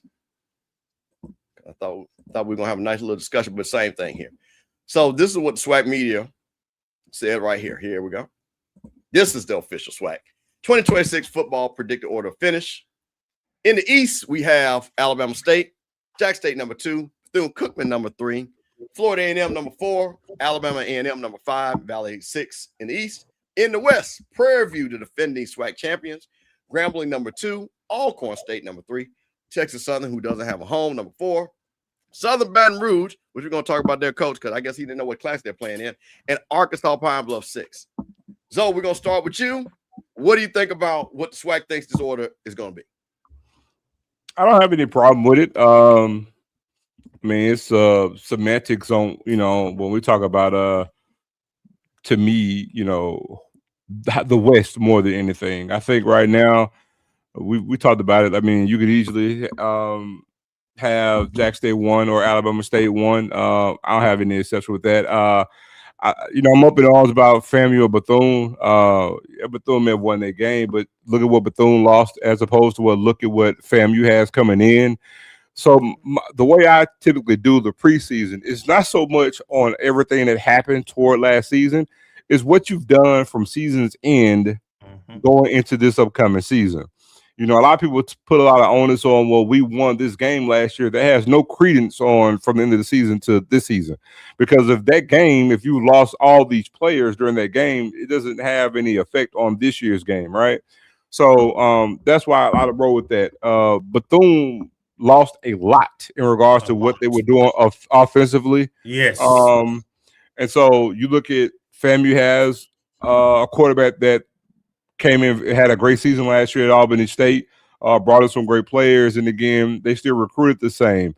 I think sometimes people may want to put Bethune-Cookman over that game just because they won that game. And I think, again, I would swap FAMU and Bethune-Cookman just because of what's been done so far at the end of the season. And I'm kind of up in arms with regards to Grambling and Alcorn, but I'm not going to take exception with Grambling being number 2 because they very well have, again, when you look at how the season went for them, how they ended. Also at Alcorn, Alcorn beat Jackson State there at 6-6 at 500 ball, and you look at how Alcorn played toward the end of the year. The difference to me is Alcorn has a quarterback that they know they got coming in. Yeah. And again, I can see Alcorn just off that alone, possibly, leapfrogging Grambling at number 2 as well. Texas Southern lose their quarterback. I know people are kind of bullish on Texas Southern. I'm not seeing it. And so that's why, to me, everything as is, I will keep the same. I just will swap FAMU for Bethune, and I probably will swap Alcorn for Grambling. Lou, what you got looking at this? What's your thought process on it? Yeah, like, I like that Zoe said, like, I mean, I understand people were up in arms about the East, man, but like, to say it's anything but 1A, 1B between Jackson, Bama State, like, I don't really care who they had at 1 there, man. Like, those are 2 teams that won, 9 and 10 games last year. Both got us, but like, obviously, Body started up until he got hurt. Lockhart started the last, 4 or 5 games of the season. So, like, therefore, like, 2 returning quarterbacks, some continuity there at some key spots. You got the SWAC Defensive Player of the Year for Jackson. Bama State's got like 50-something% of their defensive production coming back, and they improved in the portal. So, like, those 2 teams are very clearly up there. I'm with Zoe, and I've been very vocal on my show that I think Bethune-Cookman takes the biggest step back in terms of SWAC teams, and that's on either side, either division. I think you look back at those first few years with Woody, man, they lost so many close games, man. And last year they flipped some of those and they were in a different position. I just have a hard time wondering if that was just a blip on the radar and they had kind of a quote unquote lucky year, or can they keep winning those close games even though the continuity isn't there? And if the offense isn't outscoring everybody, guys, can that defense win them many games? Or defense didn't win them many games last year. And I really do think I would go even further extreme than Zoe. I would have them behind FAMU and Alabama A&M personally. If we're really trying to project what the standings are going to be, I think Bethune would drop to 5th for me. In the West, guys, I'll be honest. Like, I know that the coaches vote, and so you get some weird votes thrown in somewhere. And obviously, Tremaine can't vote for himself, so there's always going to have to be someone with another first place vote. Very surprised that PV didn't sweep more of these first place votes. Like, I really do think the gap between PV and the rest of the West is massive right now until someone proves otherwise. And I actually agree with Zoe. And I hate, I don't want to sound like I'm just parroting him, but like I even talked about it this past weekend. Alcorn feels like they're being a little bit overlooked this preseason, man. Like, they lost every single FCS game last year by 10 points or less. They had PV beat until they dumb play calling on that last drive cost them that game. They shouldn't have lost to Northwestern State week 1. They had Jackson beat if that reverse isn't called back. Right. And they still had a chance to win up to that. So they had a few games that could have went either way. And I think Texas Southern still being overrated just because of the quarterback issue, man. Like, at the end of the day, I understand they have a SWAC quarterback. And that's kind of what it seemed like for me. That's what Dishman was saying. We got a guy who's played in the SWAC, been in the SWAC, but that's great. Right. But has he been good in the SWAC? Like, at the end of the day, like, I understand. And this is where I get in the debate of, if you looking at significant contributors coming back, guys, I mean, is it good to return a bunch of significant contributors that all sucked? I mean, is it good to return 11 starters from a bad defense? I don't necessarily think it is. You need to flip it. And I actually think KJ Cooper was not bad for Texas Southern last year at quarterback, man. He made some plays in some key games to get them some wins. I don't think Cam has shown that he can do that as a quarterback. And they did have to replace a ton defensively. I think it's an interesting year for Texas Southern. And I know everyone's down on Southern, but I do think Southern right now, if you ask me, is a better team right now than Texas Southern. So I would probably flip that. Yeah, the panel's on it tonight, man. Y'all guys, man, I'm right there with you. I look at teams who have the quarterbacks returning that were successful, and the ones that have the head coaches that are, have appearances within the Celebration Bowl and won championships. So those teams should be at the top. Then there's a lot of question mark outside of Alabama State and Jackson State and Prairie View. I would say everybody in the next tier, there's question marks. So you don't know, and it's going to take a few games to figure out who may jump up there and be a contender. I agree with you that Bethune, they lost all the offensive production. They had one of the worst defenses in the SWAC last year. It was horrible. So I find it hard for them to repeat that success. And even with the offensive firepower they had, it took a Hail Mary pass on a 4th and 17 to even beat us. So so I agree. Bethune's probably going to take the biggest dive, and I would probably say Alabama A&M is probably going to make the biggest jump in the East. FAMU is one of those tricky ones, right? We have a lot of talent and speed at skill positions, but because we didn't have quarterback play consistent, we struggle with the really good teams. It's anticipated that we'll have better quarterback play, and we still have those, 2 of our top 3 running backs, 5 of our top 7 receivers. So, it's a lot there, and we brought in a lot of good talent. So, but if right now, game 1, we don't know. On the west side, Prairie View is the class, and then I don't know about any of those other teams, but because of Alcorn having some late success, even though they were they played the easier teams, frankly, at the back end of their schedule. You look at who they beat. I don't know how much stock to put in that. I mean, and they were competitive, like Blue pointed out. We only beat them by 7 points or less. So you're right. They were competitive, but I just don't know if I believe that they're going to make that next step. Them and Texas Southern are similar to me. I don't believe it till I see it. So, but yeah, y'all guys didn't leave much meat on the bone. Well, I'm just going to, I think, again, there's no need me repeating it. I'm just going to just kind of go over this. What I'm curious about, and maybe you guys, Prairie View, is it because, and I know they're returning players, but again, I won't pull up something about the quarterback. Why do you think Prairie View is number one? Is just because of what they're bringing back, or is Grambling and the guys below them, they just have not leaped to where it's even a challenge to be in the West?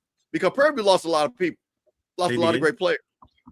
So why is it that you guys felt that they were the number one pick? Is it because of Coach T-Jack and the recruiting, and they feel was coming back? All the above. For me, it's because T-Jack number one, and then I don't feel like anybody below them has done enough to even if Prairie View take a step back, I still think Prairie View can beat all those teams with good coaching and talent alone. So that's why I chose them. Yeah, I'll push back on that. PV has more continuity this year than they had last year. Okay. They've returned the entire starting offensive line. They returned the number 2 wide receiver from last year. They've returned their number 1 running back. They returned the best corner in the SWAC. They returned 2 of their top rotational edge rushers, and they signed a better transfer portal class, more talented transfer portal class this year than last year. And I know people always weary about transfers. There are a handful of coaches in FCS HBCU football that have proven they know how to evaluate, how to plug and play, and how to build a culture. T-Jack's one of those guys. Look at all the pieces that he got to jail last year. Guys, was there any other coach in the SWAC that could have got that out of Cam Peters last year? I don't think there's many, maybe 1 or 2, right? And we can name them, right? They're the top coaches in the SWAC. And I think, too, they upgraded at quarterback this year. And I know that says a lot because Cam Peters was great down the stretch. I think PV's got a higher ceiling in the quarterback room this year. Okay, than who exactly is Prairie View's quarterback? Going to be Prairie View's quarterback? It's going to be the transfer from Catawamba. Let me get his name for you. I know that people push back on me on that, and we had to get, who was it? Mr. Campbell had to delete their QB rankings because they just had a kid that wasn't even on campus listed as PV starter. And we had to call him out. Because this is okay, and this leads into because I saw, and this is what I was confused about, because I think this is Kyle's deal. But I like what he did, because that's why I was all excited. I thought this was SWAC stuff, right? Until we got this. But this was, can you guys see that? Okay, let me make that a little bit bigger for everybody in the back. So this is his top quarterback combos coming back from SWAC. And I like how he kind of did this.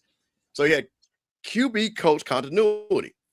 Here are the top quarterback combos in the SWAC. Eddie Robinson, Andrew Body, 3 years together. Jared Lockhart, TC Taylor, 2 years together. Now, this is what lost me. Tevin Carter, he's still there, right? But he's not going to be the starter. Back. I don't think so. Not from the people I've been talking to in the building. Yeah, okay, that's what I thought. You got Alabama A&M, Cornelius Brown, and Stam Shade. Well, that list is wrong. That list is wrong for Jackson State. There's not 2 years for Jared Lockhart. It's 1. That's right. Yeah, there's 1. It was just last year. So, and let me say this too, to add to the. I guess he counted this as year 2 because wait a minute, hold on. Because if you're doing Body, this would be 3 for Body. That's what he's counting. Okay, so he's talking about going into this year. This year, last year, and this year as 2. Yeah, but you can't put this year yet because he only got 1 season. Because here's the thing: to that point, you have to be politically correct on it, because if Lockhart doesn't take a next step, you can say he had 5 good games because he didn't play all of last season. He only played. He's undefeated as a starter. There's only 5 games. If he doesn't take a step and he regresses, you see what I'm saying? You're gonna have that with it. So you have to have it right when you say this. But I did want to say this about Prairie View to answer your question, Steve. I'm going a whole different direction from Blue. If you look at the West Division, there's only one new. We have to give the fact that T-Jack won it. You have to give the necessary leap from year 1 to year 2. We cannot bypass that, right? When we talk about continuity, there's only one new coach in the division, and that's Marshall Falk. Everybody else has continuity, but the continuity has been losing. And so T-Jack won his first year. So no matter what they lost, until another coach in that division shows you they can elevate and win, it doesn't matter. It doesn't matter. Yeah. And the name I was looking is Preston Brown, is the quarterback that last year at the D2 level, 2,700 passing yards, 26 touchdowns, 4 picks, 6 rushing touchdowns. And Edwin, you say in the system, again, Jared Lockhart has just now been on Jackson State campus as a student for a full season. So it can't be 2 years. Who was next to the Grambling's coach? Did you scroll down? Who do you have listed at Grambling? Yeah. Okay. Yeah. So Benoit and Fry. And neither one of them are They say even competing he's for got him the down starting for 2 job years. right now. Well, that's what I thought. So that's why when I saw this, and that's why I wanted to bring it up, is that, you know, and maybe he just looked at depth charts, I'm assuming, kind of said, okay, who's coming back. So here's the thing, Steve. I get the theory. I really do. And there is a lot of factual truth into having continuity, especially if you've been there, let's just say 2 full seasons, as opposed to bringing in a brand new starter who hasn't played, or you got a 3-year starter, right? So again, there is some credence to that. But in this, you know, again, when you say 1 season, you can't say that because, again, when it's only 5 games, right? And also, you have to give those games context, because if you got 5, if you play 5, you started 5 games and you got 5 wins. Now, granted, it's a true freshman, but if all 5 of those wins are against losing teams, you see what I'm saying? You have to also give that context, because that matters. Because it's a difference when you sit there and say, "Hey, we played 5 games, but 2 of those games were against good opponents, good defenses, and we came out with the victory." It changes things. It totally does. So they say I'm not downing. I'm not downing. You can't judge. I'm not downing the quarterback. Again, we're talking facts here. I'm a Jared Lockhart. I'm a Jared Lockhart fan. Obviously, do you not see the J on my hat? But I'm gonna keep it real here. He's 5-0 the starter. Yes, he's a freshman, and we're gonna roll with that.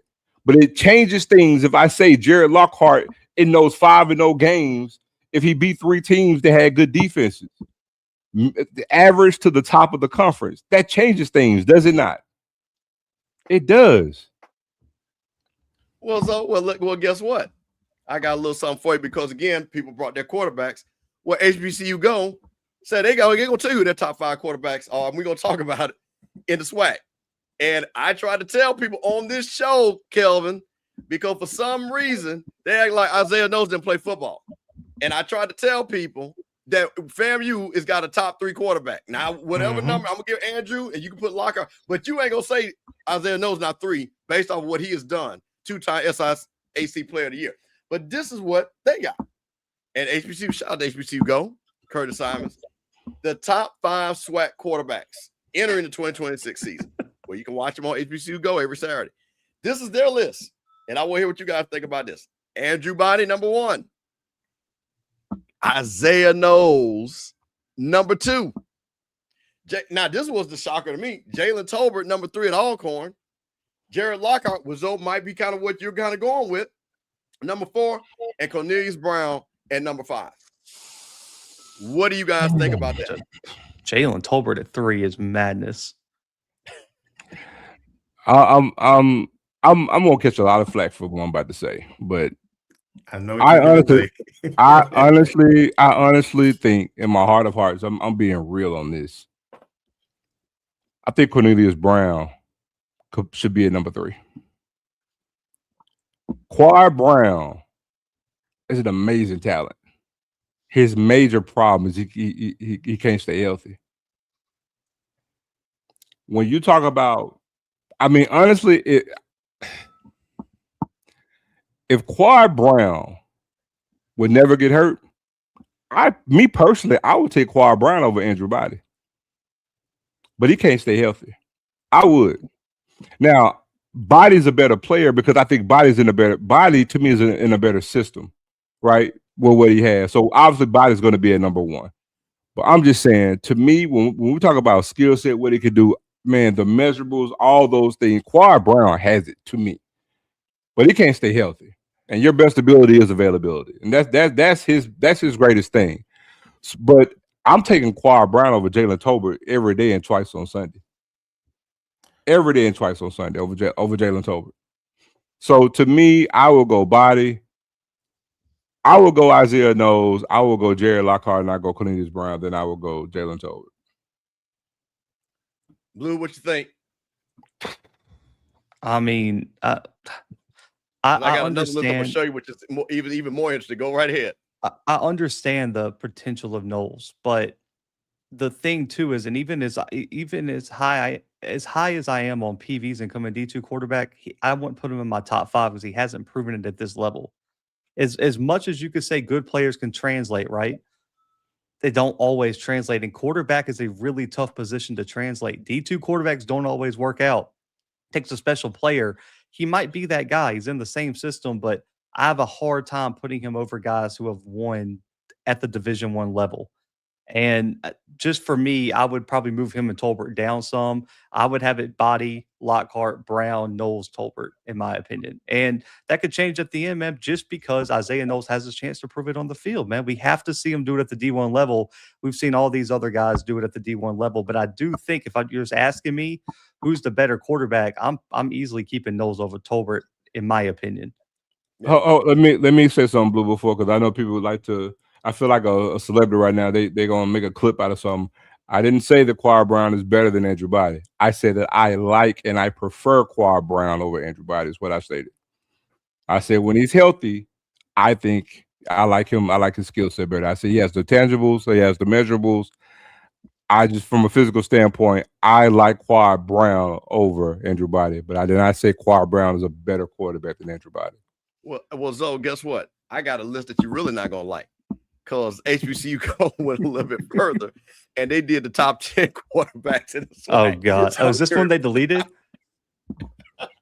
Lou, I had to keep it just so we can cloud it. But but this is what, and Kelvin's going to enjoy this because there's a quarterback we're going to see on this list that me and Kelvin definitely know about, and know why he's not there. But hold on, but here's it go. So here you go. Hey, Zoe, here's the top 10 quarterbacks. So they left out 2. So we talked about the top 5. What do you think about 6 through 10? And let me ask you a question, Blue. Who is Des Thomas II? Yeah, he's the dude sitting at the house right now, unemployed, not on the team. Well, for some reason, he's number 6. So I just want you to know this poll. So microcosm of what the top 10 poll gonna look like during the season. Just want y'all to know that. Just look at 6 through 10. Is what it's gonna be like during the regular season for you. Just change the quarterback to the teams. It's gonna be the same thing. Bro, hang on. Can we just address this? If Cam McCoy is an NFL prospect, man, like just in the league. Okay, let me share something with you. I don't want to do this, but it's stuff like this. Okay, so Cam McCoy can only make 2 throws. That's it. He can only make 2 throws. That's it. That's it. I've seen it at practice, haven't seen it in the games, and I've seen them at multiple institutions. He can only make 2 throws. Point blank, period. It's not me hating, it's just seeing it as it is. And I'm saying this with a blue and white uniform. I'm saying it with I'm gonna be politically correct. Columbia blue and gold uniform. I would normally say something different. But we're seeing them both. You only made 2 types of throws. So we want to talk about, see, the thing about that is I don't like people who only talk about the pros, but don't want to talk about the cons. And there are lots of them. So again, you can be a fan, but you got to be truthful. Because even Peyton Manning got cons. Tom Brady got cons. Nothing is 100% when it comes to athletics. There are pros and cons and it got flaws. And all you want to talk about 4.2 speed. Yeah, 4.2 speed at Jack State. 4.2 speed at Southern. Yep. How many rush touchdowns you get? What did you see it at? So again, it's not always about the biggest, the fastest, the quickest, and the strongest that make the best players. So you want to talk about that 4.2 speed? That 4.2 speed ain't get. He's not even one of the best quarterbacks in the conference with it. No. The day that a quarterback completed 40% of his passes makes it to the NFL is the day that we've lost the sight of scouting. Yeah. And then again, like number 8 is not even going to be the starter at Southern. Like, what are we doing with this list? Ashton Strother completed like 30% of his passes last year and had more interceptions than touchdowns, I believe. Well, it ain't. I will say this: it ain't a whole lot to choose from when you look at it. There's about 3 or 4 probably really decent quarterbacks in this conference, and then everybody else struggling. And the same thing you said about Cam McCoy, to me, Jalen Tolbert is in that same boat. They're athletic, but they're one-dimensional. You can defend them, make them stay in that pocket. they're gonna throw picks. Yeah, but there's one thing I can say about Jalen Tolbert though. Jalen Tolbert can make other passes between just go routes and slants. I've seen him do it, and I've seen him do it. May not be doing it at a high clip, Kevin. I'm not going to disagree with you. May not have done it at a high clip, but damn it, I've seen him do it. Yeah, but also too, Jalen Tolbert completed 64% of his passes through 15 touchdowns to only 7 picks. When both these Southern quarterbacks had more picks and touchdowns and didn't complete 50% of their passes. Like Jalen Tolbert might not be an elite quarterback, but he isn't as bad as either one of those two guys. Well, also, Alcorn's offense is they don't. It's not a high risk offense. They throw pretty simple routes and everything. But yeah, he was very one dimensional when I saw him most last year. Hey, Kevin, you weren't afraid of him beating you with his arm. Let's put it that way. Hey, Kevin, I'm gonna tell you, I'm gonna fill you in on something. I'm gonna call it to Jack State, man. Jack State ain't just utilizing the whole stem of the route tree either. Bro, Jackson State really thought they were going to bench Jacoby and Morgan for Cam McCoy. I still want to remind people that there were offensive coaches in Jackson's program that said, we're going to bench the kid who won the Celebration Bowl for a kid who can't throw the football. Like, put that in perspective.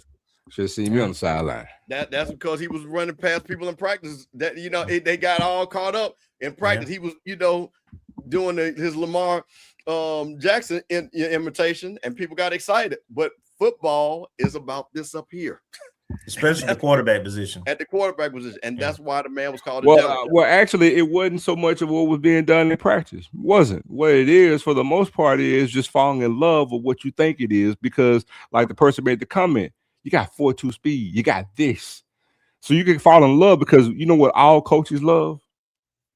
A project. If you got the tools that I like, I can mold you into something. All coaches love it. So it's easy for even them to get punch drunk or get drunk on the attributes and what I can mold it into, because I think I can make it this way. And if I do, then look out. Same thing happened in Southern. I'm telling you. So that's what it is. Because again, guys, you weren't really seeing their practice. You saw the wheels, but again, all you can see is go routes and slants, and you're not hitting them at a high clip. So I fall in love with it. Let me go out here and see it for a game. That's one game. Let me go see 2. After game 3 it was a no-go. But those are non-conference games too. And so guess what? When it's time for the rubber to hit the road, we're going back to what's tried and true. There it is. So we're gonna switch up because guess what? One thing about SWAC Media Day, the biggest thing is the coaches talking. So I got a couple of clips. And Kevin, we're gonna start out down with FAMU because you did this interview. And one of the things, the reason why, because Kevin, let me tell you something. And shout out to my man Israel, Jackson, Mississippi. But he gonna get that Valley joke in every show. He ain't did it yet. Yeah. But he'll get it in probably by the time I play this. Him and what's my other boy, Greenwood, and then Will. They got to get their Valley joke in. But I'm gonna play 2 clips because our coach was a Hall of Famer at FAMU. Played NFL, won national championships. And this is my man Kelvin and the boys down there, BCN Game Time interview. And shout out to Brian. Brian had the diamond earring in, so we was rocking and rolling. So let's hear what Brian asked him a question about being picked 4. I'm going to play that right here. Give me 1 second, get that up and load it. Look at Kelvin looking ball perfect. Brian got the diamond in the ear. So this is our coach. And here's the thing. All right, well, let's see if I can get that. Here we go. Okay, here we go. Did I make this big? Let me see. Let me see if I make that look. Come on, black on black.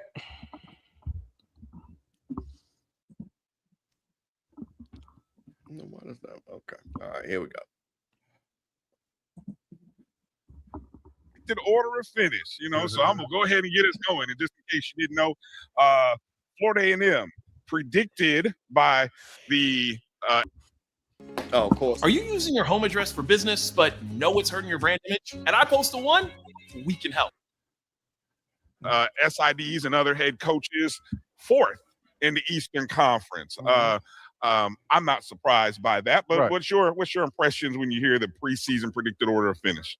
you do know pre means before, right? Yes, sir. Yes, sir. I do. So I it remember. to me, it don't matter. Okay. You know, it's opinionated, based on things from last year, and then based on people that are supposedly returning, and maybe some expectations of some transfers and things of that magnitude. So for us, it's about putting the work in and seeing where those predictions fall at the end of the season, post season. Gotcha. You know what I mean? So Yes, for sir. me, the preseason rankings don't really hold a whole lot of weight with me. Okay. Great answer. Kelvin, go ahead.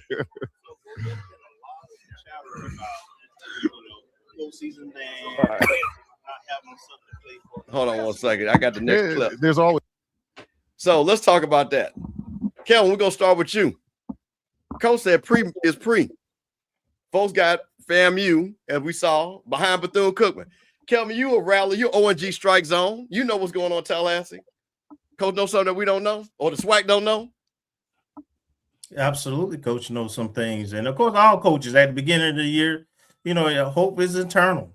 And he's been there for a spring. You know, he's brought in a very strong staff, and you know, we got 80+ kids who here over the summer. So, and we got a good mix, frankly, of returning players. We were able to keep guys out the portal and get guys back who were in the portal.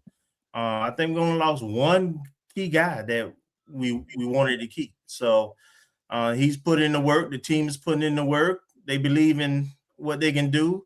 We saw Prairie View last year. Coach come up from Valdosta State and win it in his first year. So I'm gonna be honest, and this is not the fan in me. It would not shock me if they exceed expectations. I'm not predicting, you know. I'm already on record. I think I said 9-3 with probably 8-4 being the floor, and probably the real. But we got 6 home games. We got 9 games in the state of Florida. You know, our problem is the road games. Frankly, you know, we got Jackson on the road, Alabama State on the road, and Alcorn. That's the only time we leave the state of Florida. So those are the games that you know I worry about. But Club Bragg gonna be Club Bragg, and it's gonna be tough with Quinn there to come in Club Bragg and do anything. Yeah, because Club Brad was free all the way to 2:00 last year, boy. Because folks walking in and not paying for nothing. Club Brad, we ain't getting no checks, boy. But like I know people's coming to our club taking money out of our till. Blue, what do you think about Coach Quinn Gray and what he said? And pre is pre. I mean, I'm not surprised. I mean, that's basically what every coach would say. But talking to Fred, who worked with Quinn, you know, for multiple years over at Alcorn, he said that Quinn is going to be confident no matter what he had coming back. And you give Quinn all those guys he brought up with him, and he said that he feels like Quinn feels like he's going to be able to win. You know, he can't win the SWAC this year, but he feels like he has a team that could have won the SWAC this year. And he said that's just Quinn, man. He's confident in his scheme, confident in his system, and he's confident in the quarterback he brought up. And it's a guy that's played for him, you know, for what, 2-3 years now. Mm-hmm. And so you got that continuity. But I will say, man, in Mr. Campbell, I mean, I know you heard us on HBCU Nightly. For me, I'm wondering, what is a successful season? Like, how low can he go? Because as much as you guys do have a lot of home games, there are some tough games on the schedule, man. Like, South Carolina State is not going to be an easy win. Like, that's the defending HBCU national champions. You obviously have the FBS game to Miami on like a 4-day turnaround. Bama State, Jackson, at Alcorn is not an easy game. And so that's at least 5 right there. So in your opinion, what is like the bare minimum he can squeak by and still keep the fan base locked in? Well, the fan base is locked in, period. We all in with Quinn. Make no mistake about it. Shout out to that. Oh, they got a quote. Oh, yeah, right, we got and everything. All in with Quinn. I got a quote. And $300,000 later, that we all in for $300,000. Let's not play. 75 wouldn't hurt our feelings. Which we, you know, basically we were that last year with without the quarterback stability and questionable coaching and slow speed on the back end of our defense. So we're going to be a better team, number one, and we're going to be a better coach team. We still have Florida talent at skill positions. You know, we got to see with the offensive line that would be the one area where we can't probably afford any injuries. And but we got some surprises, right? There's some things that hadn't been announced either. But I would tell you, FAMUans, we're going to be confident. Quinn is a FAMUan. He's going to be confident, and we'll see, right? We understand. We played South Carolina State 2 years ago. We beat them. Yeah. I mean, nobody scares us, right? We play tough schedules all the time, so we'll just line them up and see. Man, for me, I'm finna age myself, and you know what, Blue, you actually know this too. Even though you're young, this will resonate with you because you're down in LA. For some odd reason, every time a team is like on probation or they're like can't have any postseason thing, the first thing coming to mind for me is always Auburn with Terry Brown. Yeah, went on the field. That's always the thing that come to me because it was like, they stuck it to everybody, and honestly, it could have been like a de facto national champion that year. You know what I'm saying? In Terry Brown's first year, that always come to mind. I don't know why, but I'll say this, and I've said this before. I think for FAMU in this particular season, and rightfully so, even talking to Steve, I can understand the sentiment and the buzz and the feeling around the program because this is very, very similar to Jack State hiring G.C. Taylor. A lot of similarities to that, right? And so I can understand the enthusiasm and everything that goes with that. Also, bear in mind that in a way you kind of get a mulligan because you don't have any postseason play, but that still doesn't mean that you can't go out there and have a successful season. Because again, let's just say, because it's not so much about the wins and losses, they matter, but it's how you look in doing so in this particular season. I think if FAMU, he say 7-5, I'm gonna say one better because, and not to say that it's one game better than what Cozy had, but let's just say FAMU goes 8-4, possibly 9-3. But it's how you look in the 3 that you lose if they go 9-3. Yeah, correct. See, the thing is, if they do that and they look good in doing that, now you have even more buzz, and we talk about ending the year and then transition into the offseason because now what you've done is you've generated buzz. So that slogan now gives even more credence because we're going to take what we did in year 1 and we're going to try to elevate it in year 2. Now, granted, they'll lose their quarterback, but in this day and age, you know what I'm saying, you're going to sit there and bring in other pieces because we're a free agency in college football. You're going to have wholesale roster turnover every year anyway. Yep. So the thing is going to come down to, we always talk about linemen gelling. Now the thing is getting continuity within the team and getting the team to gel in these months you have into the season. But the main thing in my estimation for FAMU would be, how they look in year 1. Because, see, honestly, they had a winning record and they fired the coach last year. So it wasn't the record, but it was what? It was that they lost a particular game, but it's how they looked. I can assure you if they didn't look the way they did last season, and let's say they go 8-4, Cozy would still be the head coach right now. I don't have no doubt about it. That's true. That's right. So the thing is, it comes down to how it looks, how it's presented. And so, again, I say to that, I think FAMU, honestly, it's a great situation. I know you may not believe that with them having the postseason ban, but honestly, for a first-year coach, outside of contending for a title like Prairie View did, I think it's different circumstances for FAMU. I think within this first year is a great year. It's a great coupon year, I would say, to build something to go into year 2, because I'm telling you, if I'm a FAMUan and I got the guy that I want to lead my program, the best thing you could do is to turn it around in year 1 and go 9-3 or 8-4, look good in doing so. Mm-hmm. And then you're talking about, okay, now we got this great year. Let's hit the ground running recruiting. And then now year 2, we got everything off, and we got, so many defensive starters coming back. We got so many offensive starters coming back. Now we got some genuine optimism, and they're going to be right here doing all this old stuff all here again. You know what I'm saying? Getting ready for year 2. For sure. But all right, so I had Coach Green's, that. So you know what? I think I'm gonna show you another clip from Coach Gray because I think people trying to be funny, try to throw a little shade, Kelvin. So I found this because I knew somebody was gonna do it. Somebody was gonna ask about Valley, and let me tell you something. Coach got an answer for him. Coach Green time to worry about Valley, but yeah, Coach. Let's see what Coach got to say about Valley.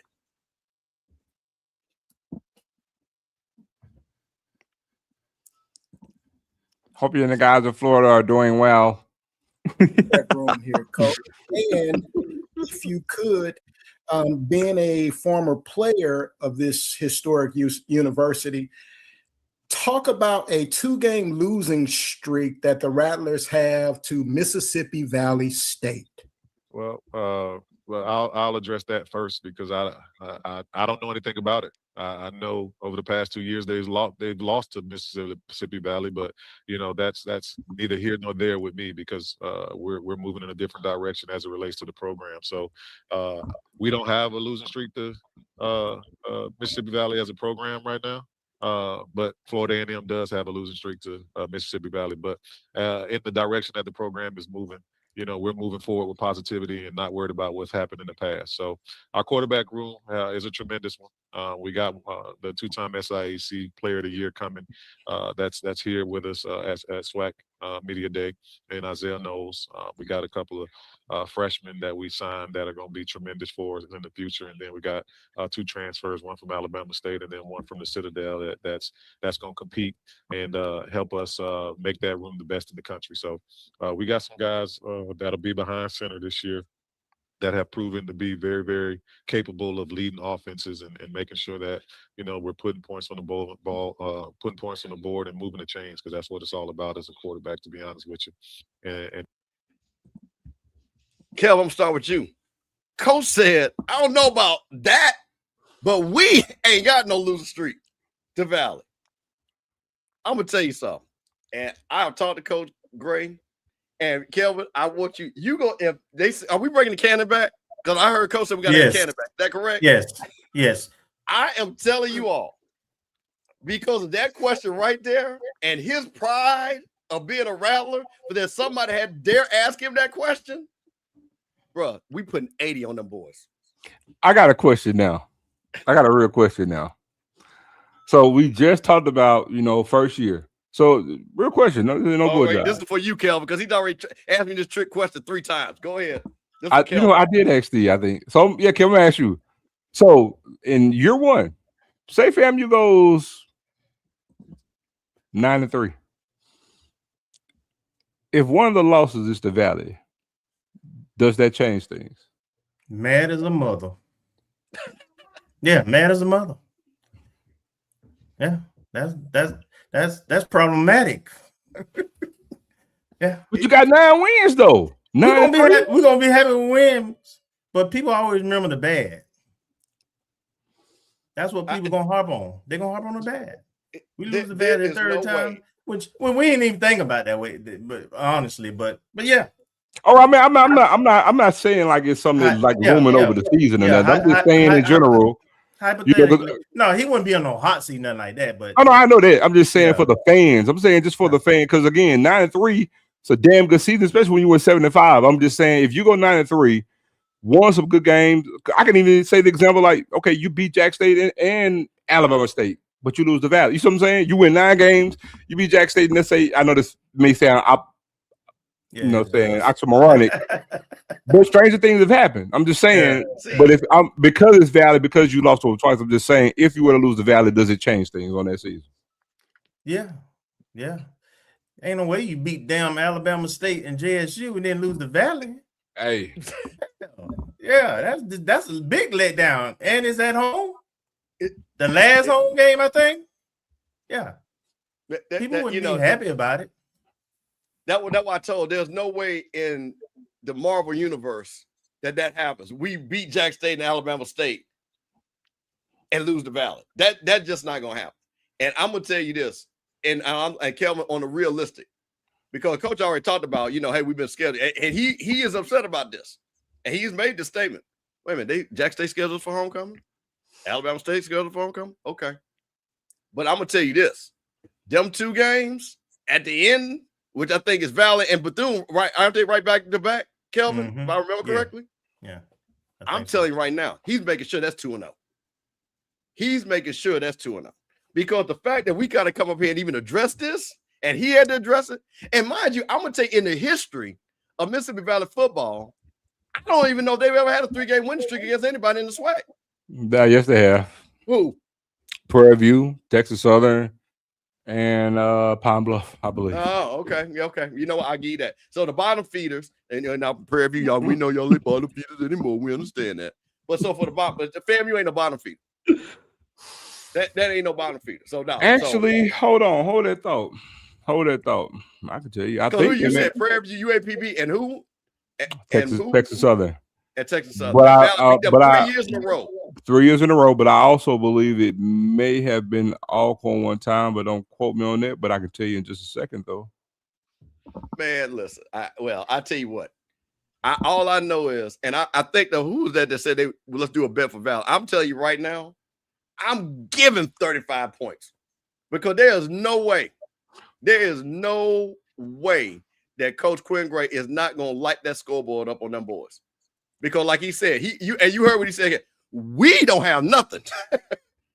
They, and you know who they was, had it. So and I know Willie didn't lose to him, and I know everybody else didn't lose to him. I'm gonna tell you right now. We was.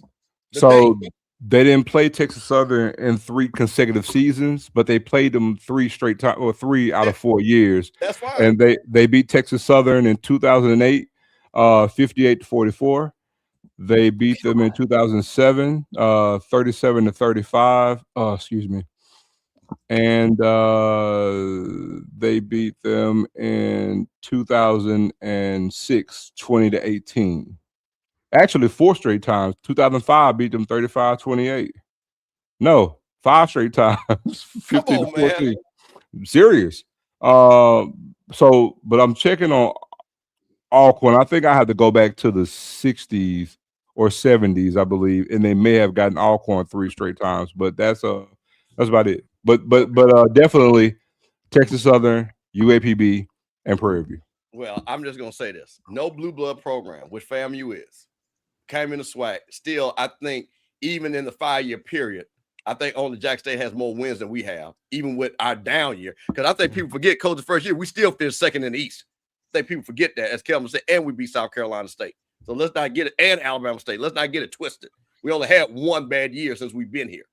So again, for Coach Quinn, I think the minimum is 7. But I want to say something. We do have a new coach in the SWAC, and we got a lot of Southern folks in here.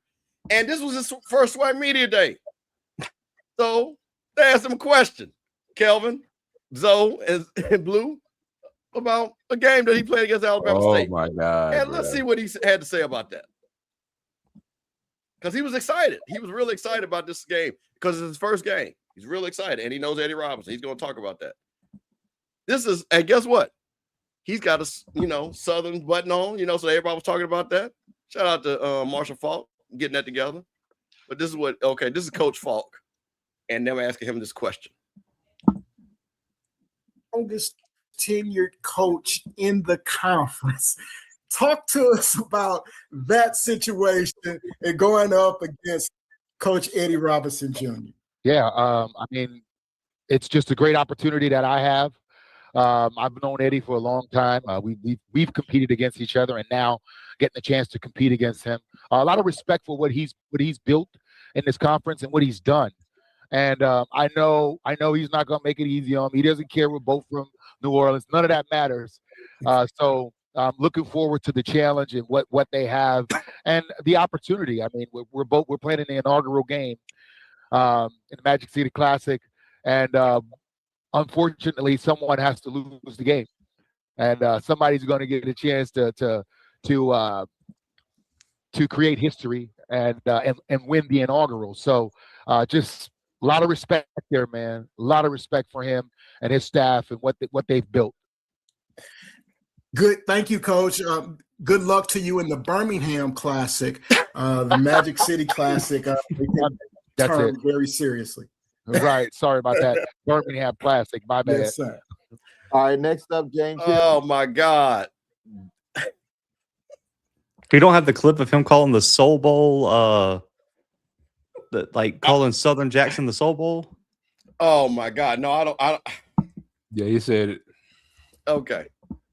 Is this something, nothing, or should we clown him right now? Kelvin, we're going to start with you. Something, nothing, or should we clown him?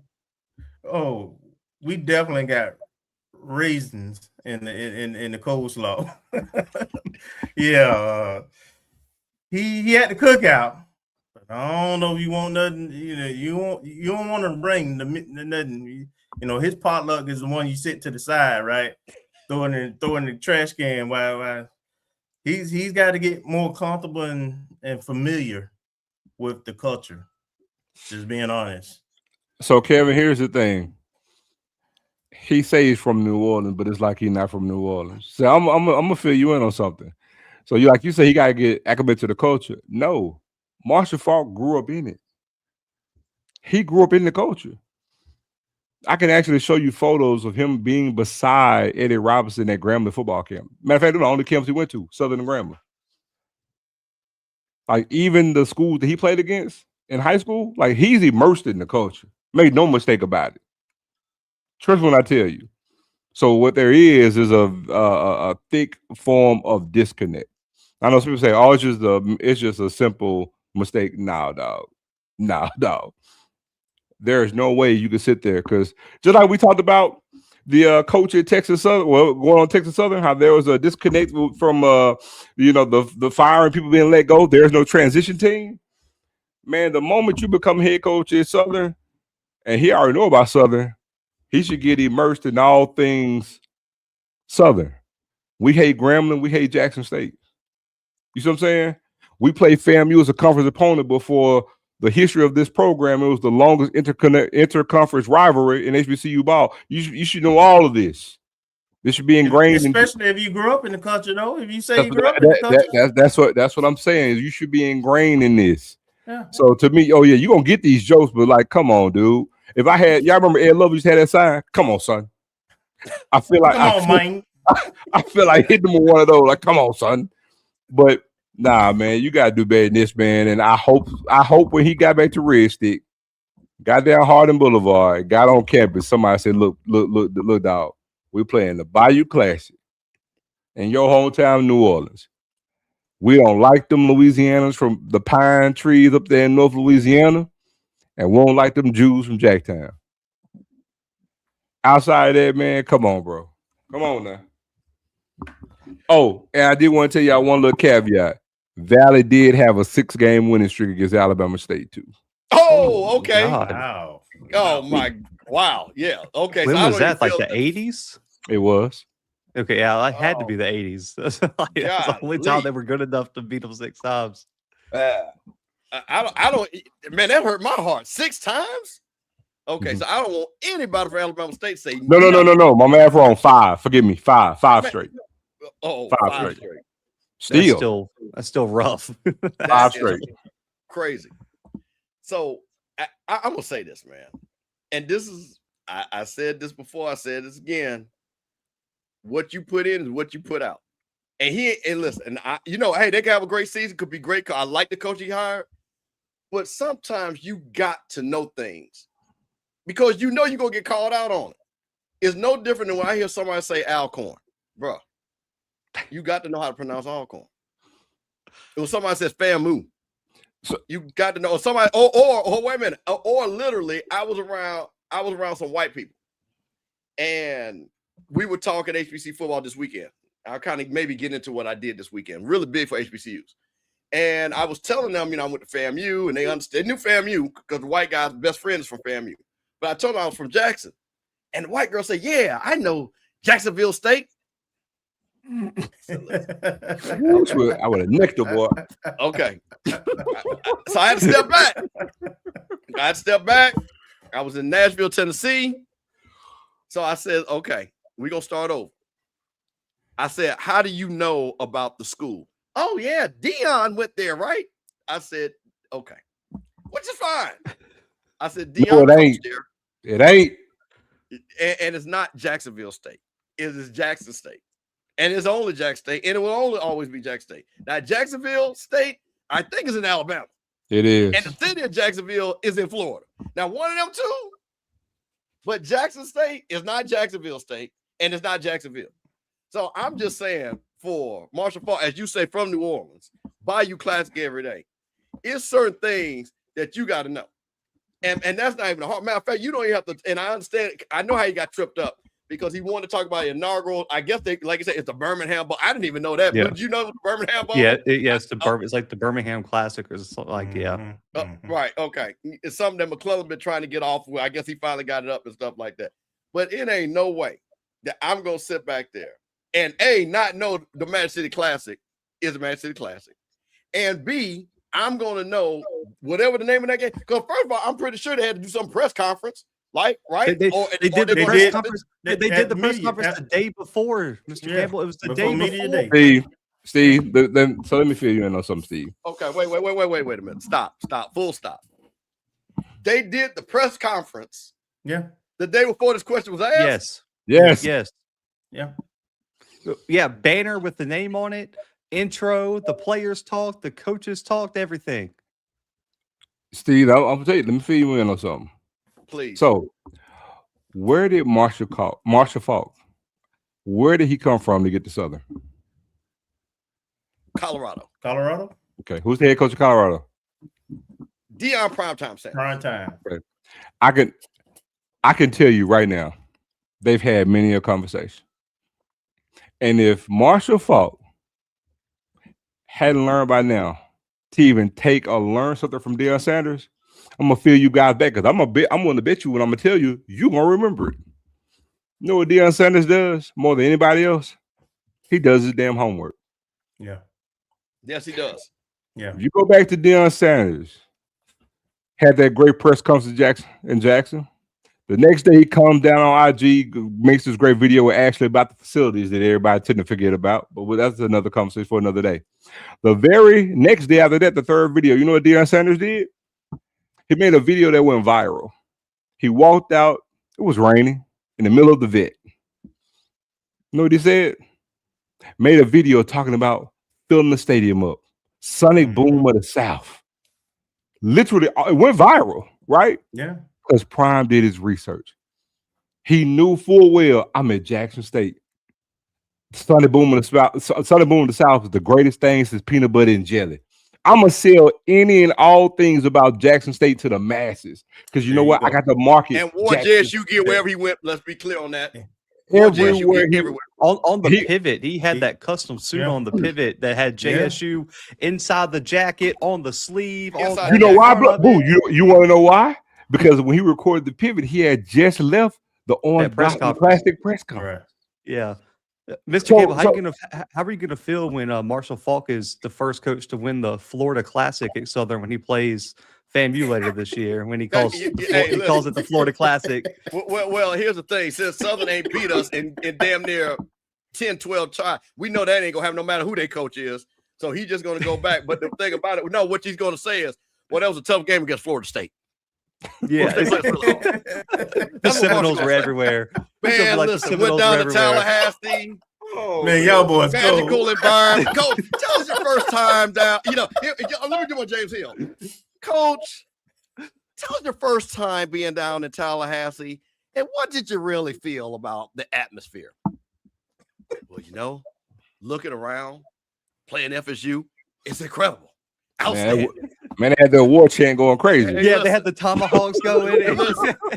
The marching Chiefs were amazing. I got a chant. I heard the man. Well, I was coaching my team, but those marching Chiefs, Deion told me that Tallahassee was a tough place to play. And now I see what he's talking about.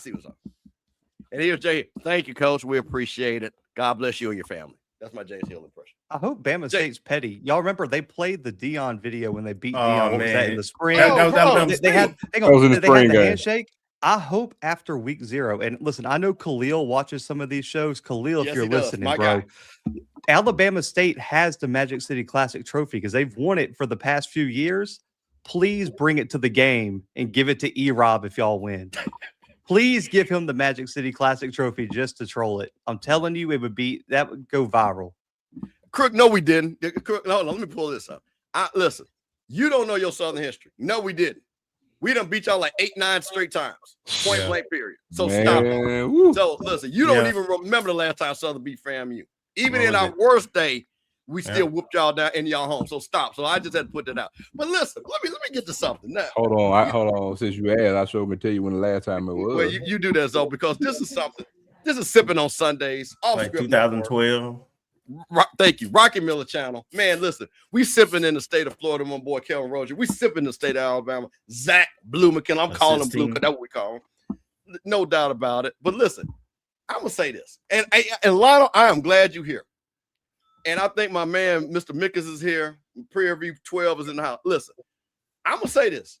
Set Brass, their guy, went down to, SWAC Media Day. And said actually was pretty funny.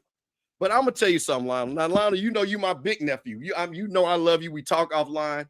Lionel, you a well-dressed young man. You always don't. But listen, your boy looked like he just rolled out of bed. And I'm going to tell you something. Coach O said that work, and I'm going to show you a clip with Coach O for Jack State. Because, Sam was trying to give Coach O that work. But let's talk about this. What was said. Looked like he just rolled out of bed. And said is an engineer. Like, bruh, come on, man. You're an engineer. Like, I know you got money. You got that nice little background, and then want the downtown condo. You ain't got no kids. You ain't got nothing but money. You know what I'm saying, bro? No, listen. Okay, first of all, let me get this straight. Make this big. Okay, this is said. Oh, wait. Don't do that. Hold on. Okay.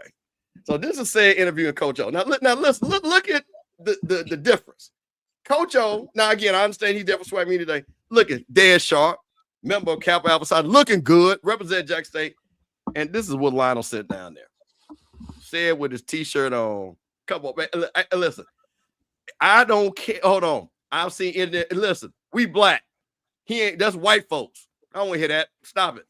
And I guarantee you, Lionel, you wouldn't have went down there looking like that. So I don't want to hear it. I know you wouldn't, because your mama, you Lionel Mosley Jr. Your senior wouldn't let you go down there like that. So stop it. Okay, shout out to the Pro Iron Grant. But let's listen to, Sam gonna try to throw a little shade to Coach O.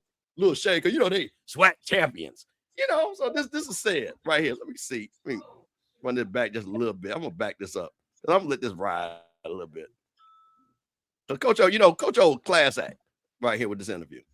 All right, y'all give me a second. Get this thing booted up. Class act with this. Because Jesse said that. Here we go. You guys are doing some phenomenal things over there. And I'm excited to watch from afar. And listen, one thing about us at Jackson State, we may walk into the room with our shoulders broad and our chest out, but we are always watching and learning from others to see what we can take back to do better ourselves. And so you guys are doing a phenomenal job, even in this space, my brother. You have come in less than a year or two, right? And you have really made some strides. And so that's a lot is to be said, and you have to be. No, I appreciate that. Yeah, so man, y'all keep doing y'all thing. I appreciate that. Yeah, y'all keep doing y'all thing. We are extremely excited to play y'all. Coach O, very great. Listen, we got your 2025. Y'all have some accolades too. Your 2025 Perfect Attendance Awards goes to J State.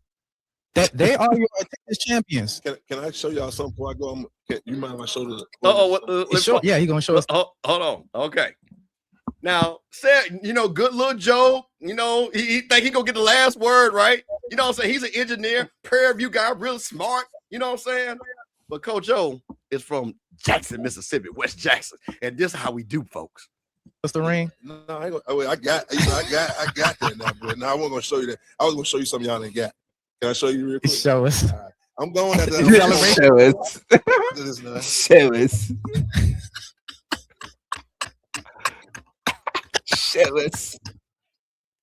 If I die tomorrow, my family inherits $2.5 million. Not debt, we got to get mortgage. Mr. Campbell a YouTube premium, man. These ads just killing us.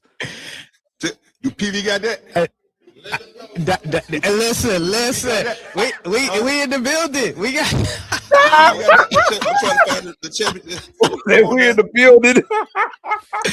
Listen, you got to coordinate. Listen, we're coming this year, 2020. Thank you so much, Coach. Thank you so much, Coach. Let me just run that back. We in the building. I'm gonna tell you, he gotta keep saying listen, because he gotta think of some shit to say. Listen, when Coach O pulled out that big joker. Let me just run that back one more time. When Coach O pulled out that big joker, my boy. Let's run that back one more time.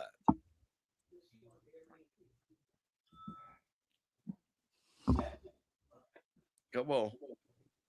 Got him. Show you something y'all ain't got. Can I show you real quick? Show us. Right. I'm going at that. I'm gonna walk off after this now. And then he dropped the mic.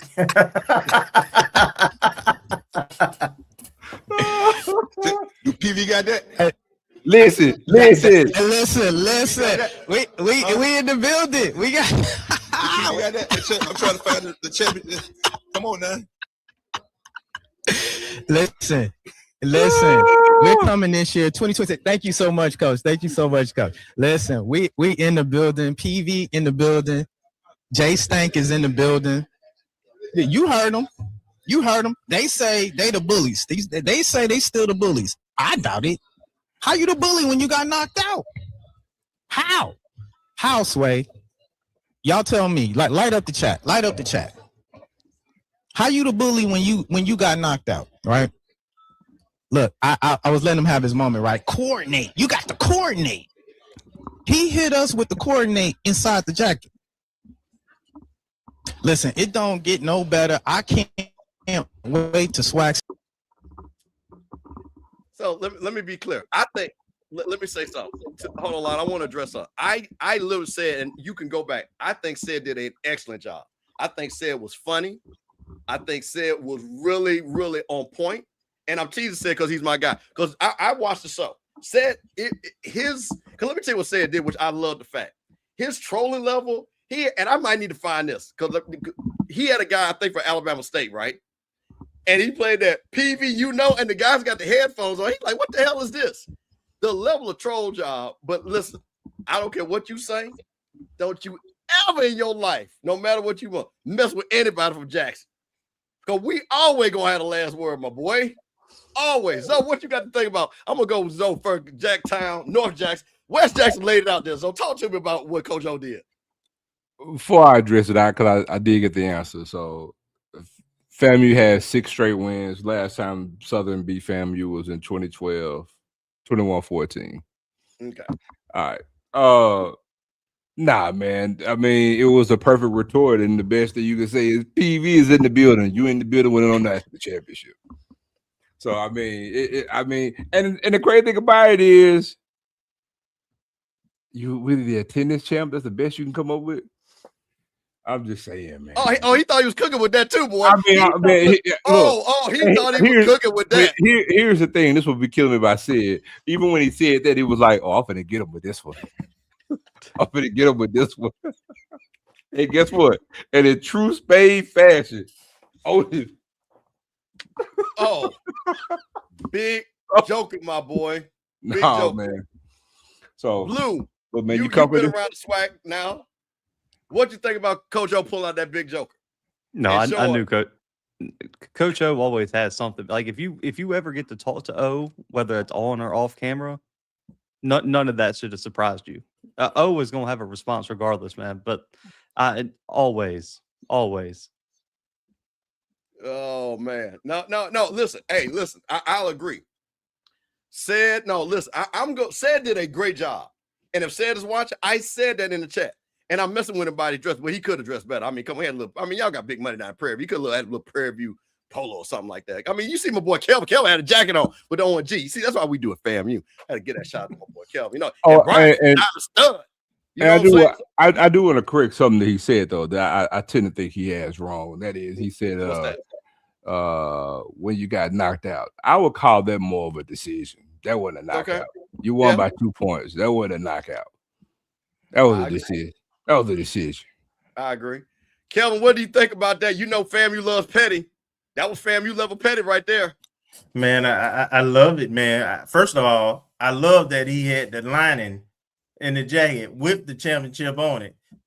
And I guarantee you part of the reason he had it in there because he knew he would have to pull it out at some point and bump somebody over the head with it. But man, that's what I love about HBCUs, man. We have a lot of fun. We talk a lot of smack. And but it's in good spirits, and everybody just have fun with it, man. So I love that kind of interaction. I will say this though, that even though that was very, very short, for all you guys who just so happen to come and get acclimated to the SWAC in the year 2000 up until now, this is kind of an old thing when we used to do the coaches caravan. And so a thing that used to happen before we had media day, because we didn't always have media day, all the coaches in the conference would actually go on a caravan and they would go to different cities within the SWAC footprint and hold press conferences. And what you just saw then was what you saw every week on the Coaches Caravan. Except it was a lot more banter and some banter with some of the coaches talking noise to each other. And so that was the thing. I kind of wish they would bring some of that back now, because if you think Eddie Robinson saying prime ain't SWAC, that's nothing compared to what it was like when they had that Coaches Caravan. So it built up the rivalries, it built more animosity, but it also built camaraderie as well. So it was it had a little feeling like that. Yeah, man. I thought that, but again, that's, you know what? Shout out to the podcast that went down there. And like I said, and I give Sacred the interview that said there with the opposite team. Well, really informative. You know, he got his Prairie View jokes in, which I'll give said they weren't, again, man. Unfortunately, we got some people that don't know how to tell a joke. And they're really trying to be really just disrespectful. Sayers jokes were pretty funny. You know what I'm saying? And, you know, he like I say, he had it ready. He had the little joker with his attendance champ record. You know, he thought he was hidden. Till Coach O said, well, you know, I'm sitting behind you, my boy, and let me go ahead and end it. So, man, with that being said, I really like what happened. I like Coach O coming on there, you know what I'm saying? Because some coaches didn't want to talk to the podcast. I ain't going to say their name. We know who they are. Didn't want to talk. And my thing is, you're at the SWAC Media Day. Tell me you're in that big of a rush, and all you're going to do is the main stage, whatever that other little stage is, and then do the Zoom. And everybody didn't even do the Zoom. The podcasters are there. They're with your fans. Even like I said, if it's an opposite school, they want to talk to you, because I think everybody comes down. We all have respect for all the schools and the honest people. Now, some people that all they want to do is have a podcast and just talk trash about. That's them. But the average person, ONG, if you come on ONG Strikes on and watch, you watch Blue, you come over here and Sippin' on Sundays, all we're going to do is talk about, hey, congratulations, let's talk about it. And I think these coaches really need to understand that at SWAC Media Day, you got to carve out. It's not even that long. You know what I mean? Ask a few questions, get on out there. And like I say, shout out to Coach O going, and there's several other people that talked to, I'm saying. But now, let's get honestly, I want to highlight something too, because I don't want that just for you guys to lose this. Otis just actually proved something to all of y'all that I think all of you that can hear my voice need to understand. Otis just proved something to all of y'all. These coaches be watching. Oh, yeah. So I want you to understand, these coaches be watching. Not only are they watching, they're involved in other places that you think they ain't. Give you a little SWAC history. Back on the good old SWAC Page Network, you had Pete Richardson. Had a burner account before it was called burner accounts. We found out who it was. We gave him a little nickname. We called him Internet Pete. And Pete Richardson was on the SWAC page with his famous quote, because he took exception to everybody clowning Southern. On that weekend, you know what Pete said on his burner account, SWAC page? Oh, somebody gonna get embarrassed. And Southern got their tail whooped that week too. Southern got their tail whooped that week too with Pete Richardson. Yes, sir, man. On the SWAC page. This is man, this had to be like about what 2000, 2001, somewhere around there, man. Yeah. Pete Richardson had a burner account. Well, it wasn't called that then. Somebody will get embarrassed. It was Southern. But my point is that, man, look, they watching. They got other people watching for them. They there. Yeah. So please believe. I don't care if you got 50 people watching your show. One of that 50 is going to be one of these damn coaches. Just please believe. No, more than one of them, most likely. Yep. Yeah. They always. And listen, that's why they watch. All four of us. Hey, listen. All four of us has probably got, because I know it. I know I have, and I know Zoe has for sure, and I'm sure Kelvin and Mr. Campbell have too, because y'all run a team show. You know what it's like to get off, to hit that end on StreamYard and get that text like, "Hey, bro, call me real quick." Like, oh shit! Like, what I say now? Hold on. Listen. I got to tell the story, because this is a Sippin' on Sunday story. So this was, I think we were talking about, Perry was on, and I think we were talking about the SWAC Digital Network.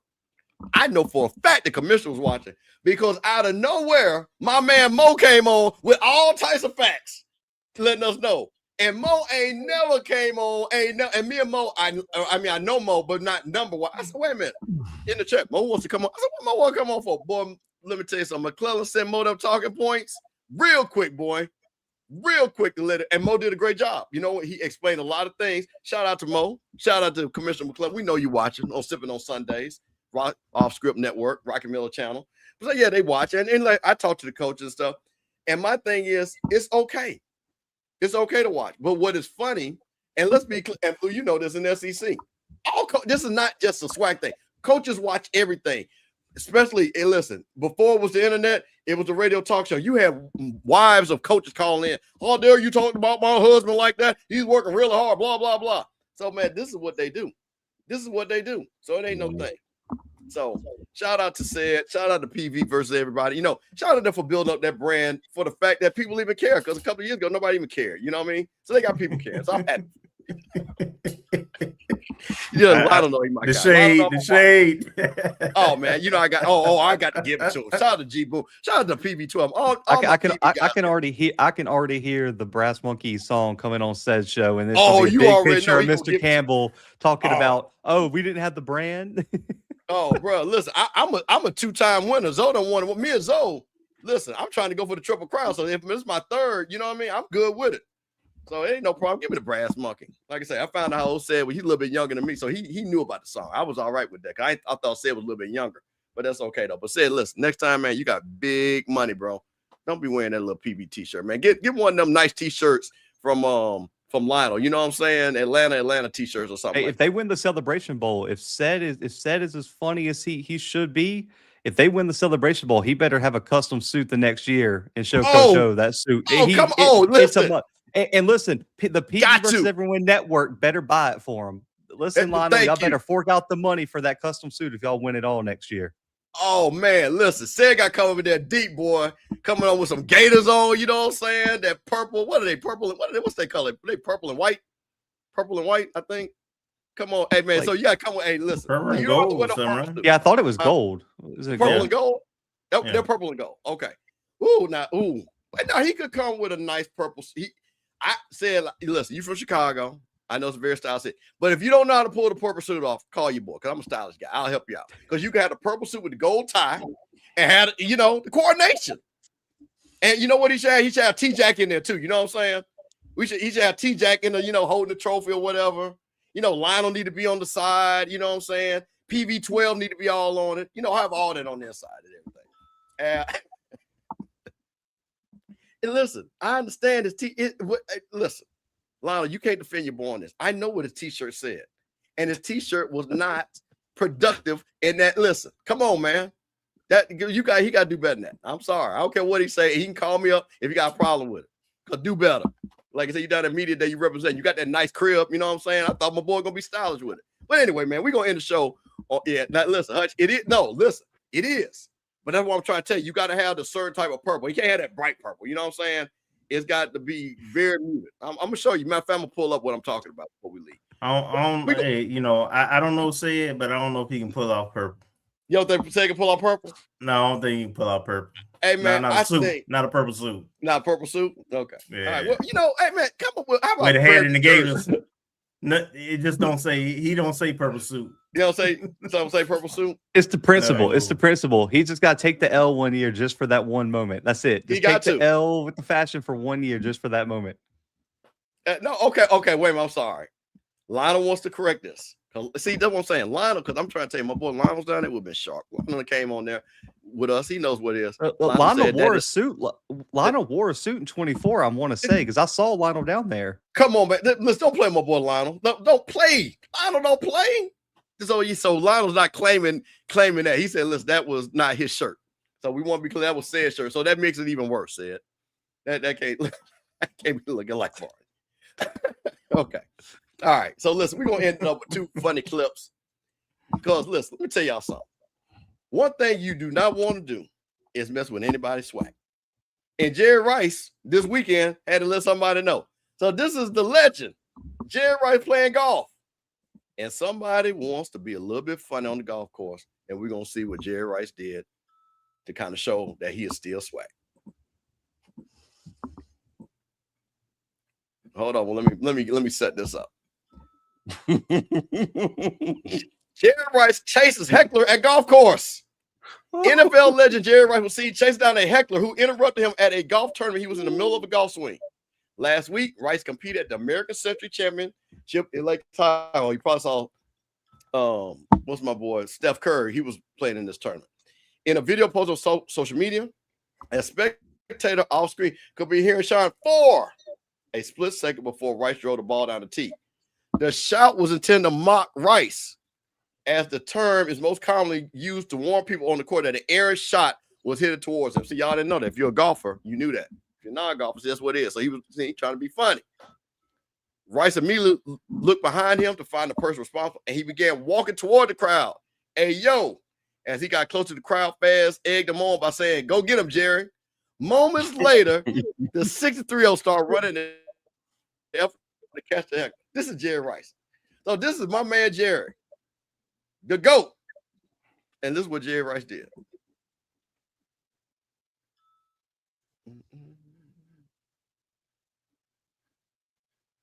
Come on now.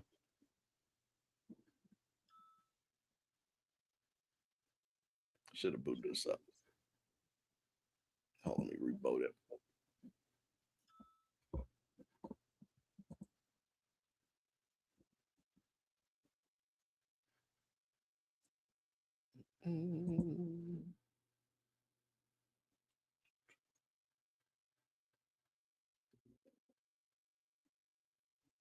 Oh, come on.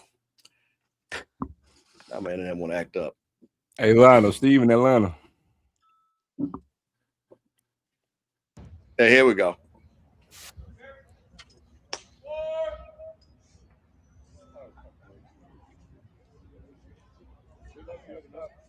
Hey, yo, hey.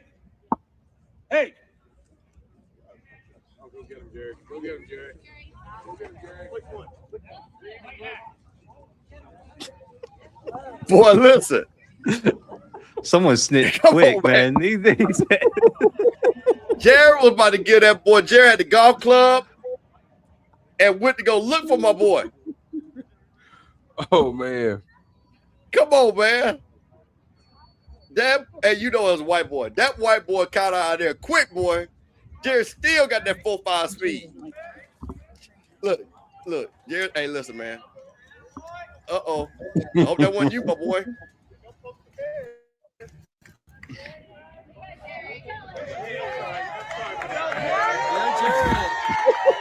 So, Blue, Jerry Rice traces down a heckler.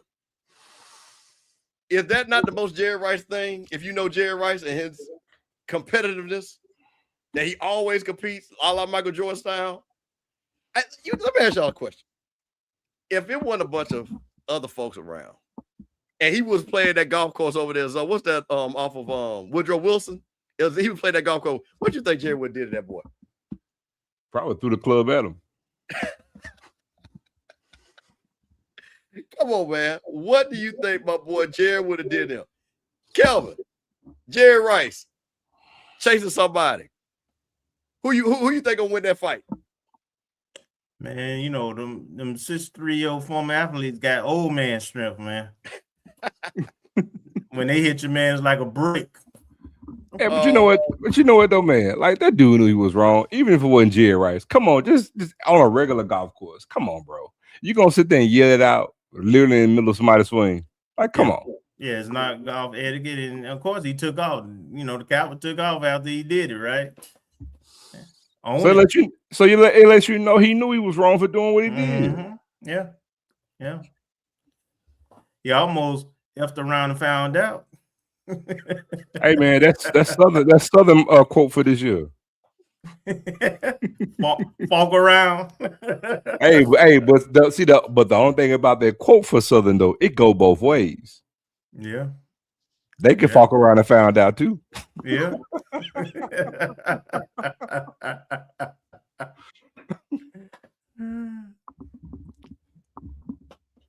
You muted, Steve. Mute. All right. I got one last thing. And I say this, and thank for everybody that's hung on for the end of the show, because you're going to enjoy this part. Because we gotta break this down. Sippin On Sundays, Off Script Network, Rocky Mill Channel. Now, this is an HBCU show, but I constantly check because it's Sippin On Sunday. So I always want to make sure my fellow brethren, okay, the Mississippi States, the Ole Miss, USL, you know, I keep an eye on them, Kelvin and Blue. But I saw something that kind of concerned me that the Mississippi State Bulldogs were doing. Oh, Lord Jesus. So I want everybody to really pay attention to this. And I really need you to explain this. Hold on, explain this to me. Because listen, I'm old. I'm Gen X. And it's certain things we didn't do. You know, like Kelvin will tell you. And tell you, but Kelvin and I also, when we went to the club, we danced with girls, right? We went to the club, we danced with girls. We didn't dance on couches where the guys are looking at their phones and the girls are looking at their phone. We actually talked to the girls. Yes. You know, that's where I come from. Got rejected. You know, same here. And went to the next one. Same here. And you know, if Play we the were dancing, you know what I mean? Yeah, We were that pop part. locking, you know, we were doing a little routine, you know what I'm saying? You know, we were doing, you know, like man routine, you know what I'm saying? Some smooth stuff. You know what I mean? You see, hey man, all y'all seen on House Party. We do little stuff like that. You know what I mean? We break it down to get the girl. But they dance up there in Mississippi State a little bit different. And I just want to ask y'all a question. Do y'all think this team gonna win any games looking at these guys? Let's go. Man. Let's go to the video. This is Mississippi State. And this is what they did. And I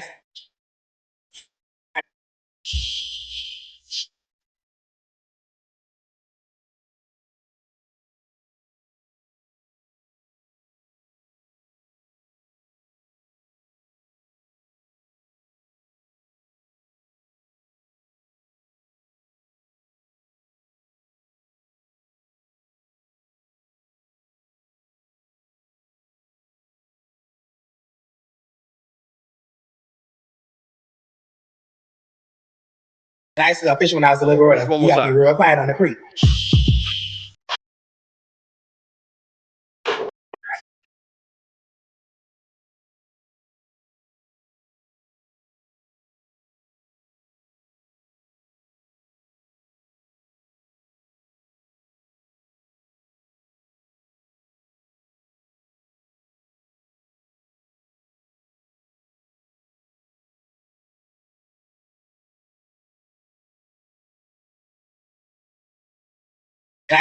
Okay. All I wanted was the next thing. Where are my scamming bands at? With that go y'all back. That's all I was waiting for the next verse. What are we doing here, man? Oh my God. What in the Mississippi State Bulldog Nation are we doing? As the two Mississippi people on the panel, y'all got to explain it to me and Kelvin. Man, I'm really about to say, like, this ain't got nothing to do with my school, but man, why this couldn't be in Arkansas or something? Like, it's like Kentucky or something. It's like, man, God, dog, bro. Like, not a good Bruh. look. Bro, If any of the boys actually play, I mean, if they actually start, can you imagine the guy across from on the other side? Now, seen that video? You know, he talking all kind of smack getting in his head. Man, I know I'm finna get past you, man. I saw that video, man. You saw, man. Look at the man boobs you had shaking up there. talking about you quiet in a creek. Yeah, I'm finna clown him, man. Yeah, nah, bro, not a good look. Okay, okay. First of all, he was shaking his man boobs. Let's start there. The other guy was flinging his hair. No, I don't even want to talk about it. Yeah. Like, I don't even want to talk about it. This is uncomfortable. Because listen, I'm gonna say this. I do not care whatever you are a part group. Because hey, listen, you live your life, but this ain't what this is. So this ain't what this is. These are guys that do what this age group does and dancing with themselves and thought this was, man, listen, you a football player, bro. This, and I'm like you, Kelvin. You know, I'm sorry. Oh, I'm talking. You now, mind you, like I said, I don't know because I know they switch things up, Blue. But I'm just gonna go to the old West. You play LSU, you gotta play Texas A&M. Bro, I don't even care about the game. I'm like Herm Edwards, man. Don't press send, dog. Like, bro, you don't put that out in the universe, bro. Because, like, look, the genie is out the bottle now, dog. Yeah. Like, I'm telling y'all, this is one of those things that's not going to disappear in 72 hours. No. You have to understand. Every game they lose is going to be I'm about to say posted under the final SEC score. fans are worse than SWAC fans. Trust me when I tell you, when it comes to stuff like this, I'm like, bro, just don't press in, bro. It's too late now. Like, dog, all you're gonna hear about from August to December, I promise you, is a damn creek and how quiet it is. Bro, why in the hell these people couldn't be from Ohio or something, dog? Why this couldn't happen at Ohio State, bro? I don't care nothing about Mississippi State, bro. It's just like, god damn. And my thing is, who is the rapping chick? See, matter of fact, I would have almost, I still wouldn't agree. I would have seen if you were doing Young Miami. You know what I'm saying? And no, I wouldn't have. But I'm just saying. But bro, you got like, again, maybe the young people know who this person is, because I don't know. But you come out there and you got 4 guys, and y'all all thought that this was a good idea. And now that and choreographed your dance to make sure the next guy didn't do the same dance. You know what? I'm gonna tell you what's gonna happen in the first game. I bet you somebody gonna be doing this shit in their pregame warm up when they play Mississippi State. Watch what I tell you. Got to do it. Yeah, you got to take advantage of it. Listen, let me tell you something. I tell you this though. Now here's what we do know. They lucky they don't play no HBCU. Because trust me, that band would have that thing rocking every time the team score. Every time. Come on, man. It's gonna be worse than this. I'm telling you. And you know what? Who gonna do it the worst? Old Piss. It's gonna lead to a fight when they play Old Piss. Watch what I tell you. And LSU gonna kill them. Bro, they're so lucky Lane Kiffin and Ole Miss, man. Lane Kiffin would have retweeted that video so fast and been talking mad. Oh my God. You know, Lane, listen, Lane Train would have tore that up. And I'm gonna tell you, but you know, Lane, because see, Lane, no matter his politics, Lane be hip on stuff. You know, Lane would have came up with the Ole Miss boy doing something hard. Bro, Lane's got a whole burner just for social media trends. He don't miss nothing on social media. Lane would have called Wayne would have called Lil Wayne up and say, hey, Lil Wayne, I need you to fly down here, do a little something hard for the boys. It ain't no question the Lane would have broke that down. Well, man, don't think when Mississippi State and LSU play. Don't think he won't now. Bro, they got to do it. So listen, I'm gonna say this to the young guys and stuff, man. You got to stop blurring the lines. Listen, what the girls do, and I listen. Yeah. This is a side note. So let me just get on a quick tangent, Kelvin. I had to tell my boys, because you know it's the summertime, people go to the beach. So you know that picture where people show the ocean and they show their feet and stuff like that? That's for women. That ain't for men. I don't want to see your toes, bro. That's for the women to show they got the fine legs and the pretty toes. So I saw too many men taking them pictures. So I'm here to help you out. Men, when you go to the beach, no other man wants to see your feet. You show you what you're drinking, you show your boys, but we don't want to see your legs and your feet. That's for the women. That's for the women to do their thirst trap. That's a thirst trap picture. So I'm telling you, for your young boys, I know you see the little girls doing that. That ain't for y'all, my boys. That ain't for y'all. Let the girls have the girl stuff. And you goddamn better not be playing. Listen, man, hey, don't they have what's the rap? I mean, what? Travis Scott, Future, Lil Baby. Don't they have a song like anything? We danced off of this, man. Come on, man. What are we doing? Yeah, listen, yeah, exactly. Not for the dudes. Not for the dudes. Yeah, and LSU by 50. Easy, man. Listen, hey, bro, I'm serious about this. And anybody that's my Facebook friend, they know I'm not playing about this. I do not, men, we don't want to see your feet. So I'm going to tell y'all, stop doing this stuff. And again, I'm not using the term, stop doing feminine stuff. Do man stuff. I don't care what you do behind your closed door. That's your business.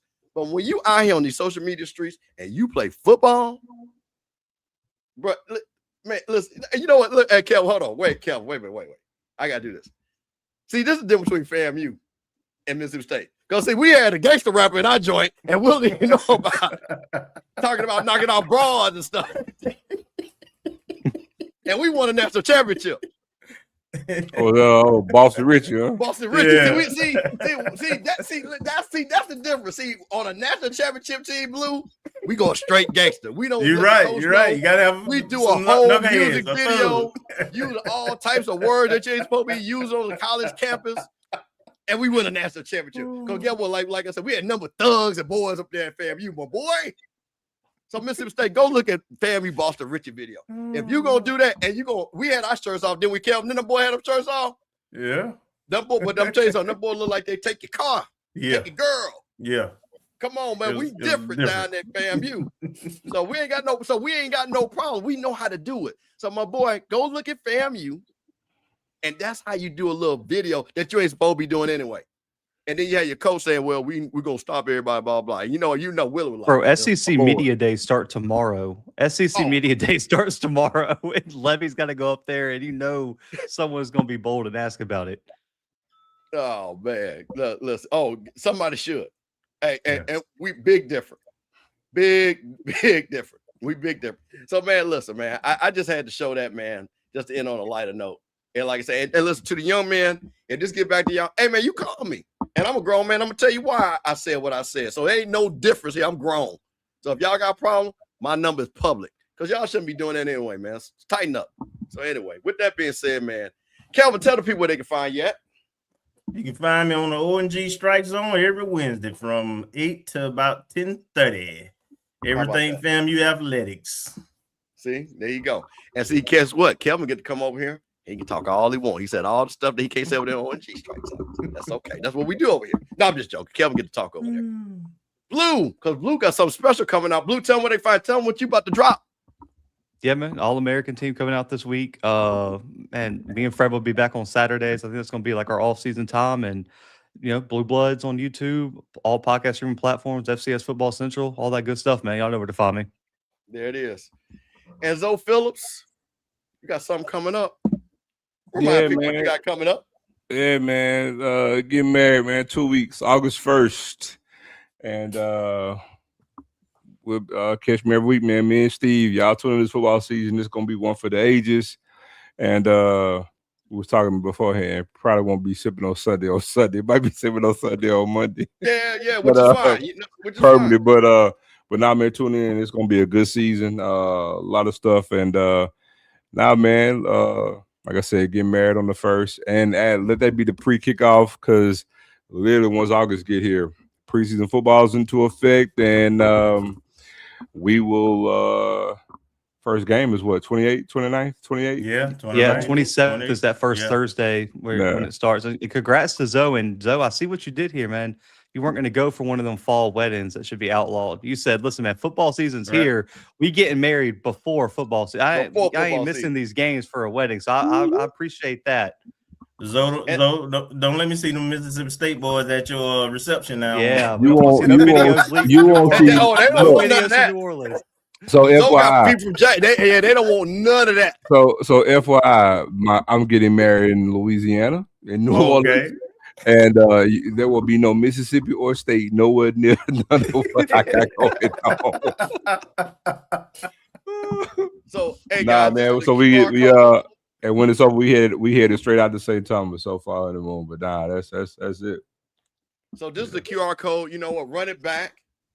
Scan it on your phone. Put your laptop up and scan it back. And man, listen, bless my boy, man. He right here working hard, doing this great content. Got a lovely wife who says she's gonna be Mrs. Phillips. Y'all heard her, Mrs. Phillips. We ain't doing no hyphenation around here. So bless my boy, man. Y'all got a couple of pennies. Give him a little sipping on Sunday so you can buy a little something to sip on going forward, man. But listen, I'm gonna tell you guys, first of all, Blue, Kelvin, hey man, I called you guys late. Y'all jumped on. This was one of the best shows we've done. Yeah, and your appreciate y'all for coming on, man. The whole thing, just to break down the SWAC championship and the other topics, which you gave your opinions on, which I think people really cared about. I really appreciate it, man. And I'm gonna say this too, man. Shout out to everybody watching, man, because y'all came in here. And again, I'm gonna say this: Zoe and I here are not here to replace Scotty. We ain't gonna never be Scotty, can't be Scotty, and I cannot try to be Scotty because he would get fired if I try to be Scotty, because if I say some stuff he said. But we appreciate that you support this channel. We appreciate that you support me and Zoe, because man, we're at least trying to give you some content, at least that you can watch and talk about among yourselves, and go to other shows and say Campbell and Zoe don't know what they're talking about, which is fine. We don't mind that. But one thing you're not gonna do is doubt our facts. So man, listen, I'm gonna say this for Zoe. Congratulations. So wait a minute, Zoe. Okay, wait a minute. So you're not going to be on next weekend, right? Mm-mm. Okay, you're done. Right, okay, that's what I got to make sure. So I don't know who the guest's going to be. I'm going to try to get Mike Reed to come on in here. But hell, maybe I get Kelvin and Blue to come back. Hey, we do it again, if they got time. We'll see what it is. But man, I appreciate you all, man. Please, before you leave, if you're on the Rocky Mill channel, hit the like button. If you're on the Off Script channel, hit the like button. And always, like I always ask you guys, it's Sippin' on Sundays. What are you sipping on? Thank you for joining us.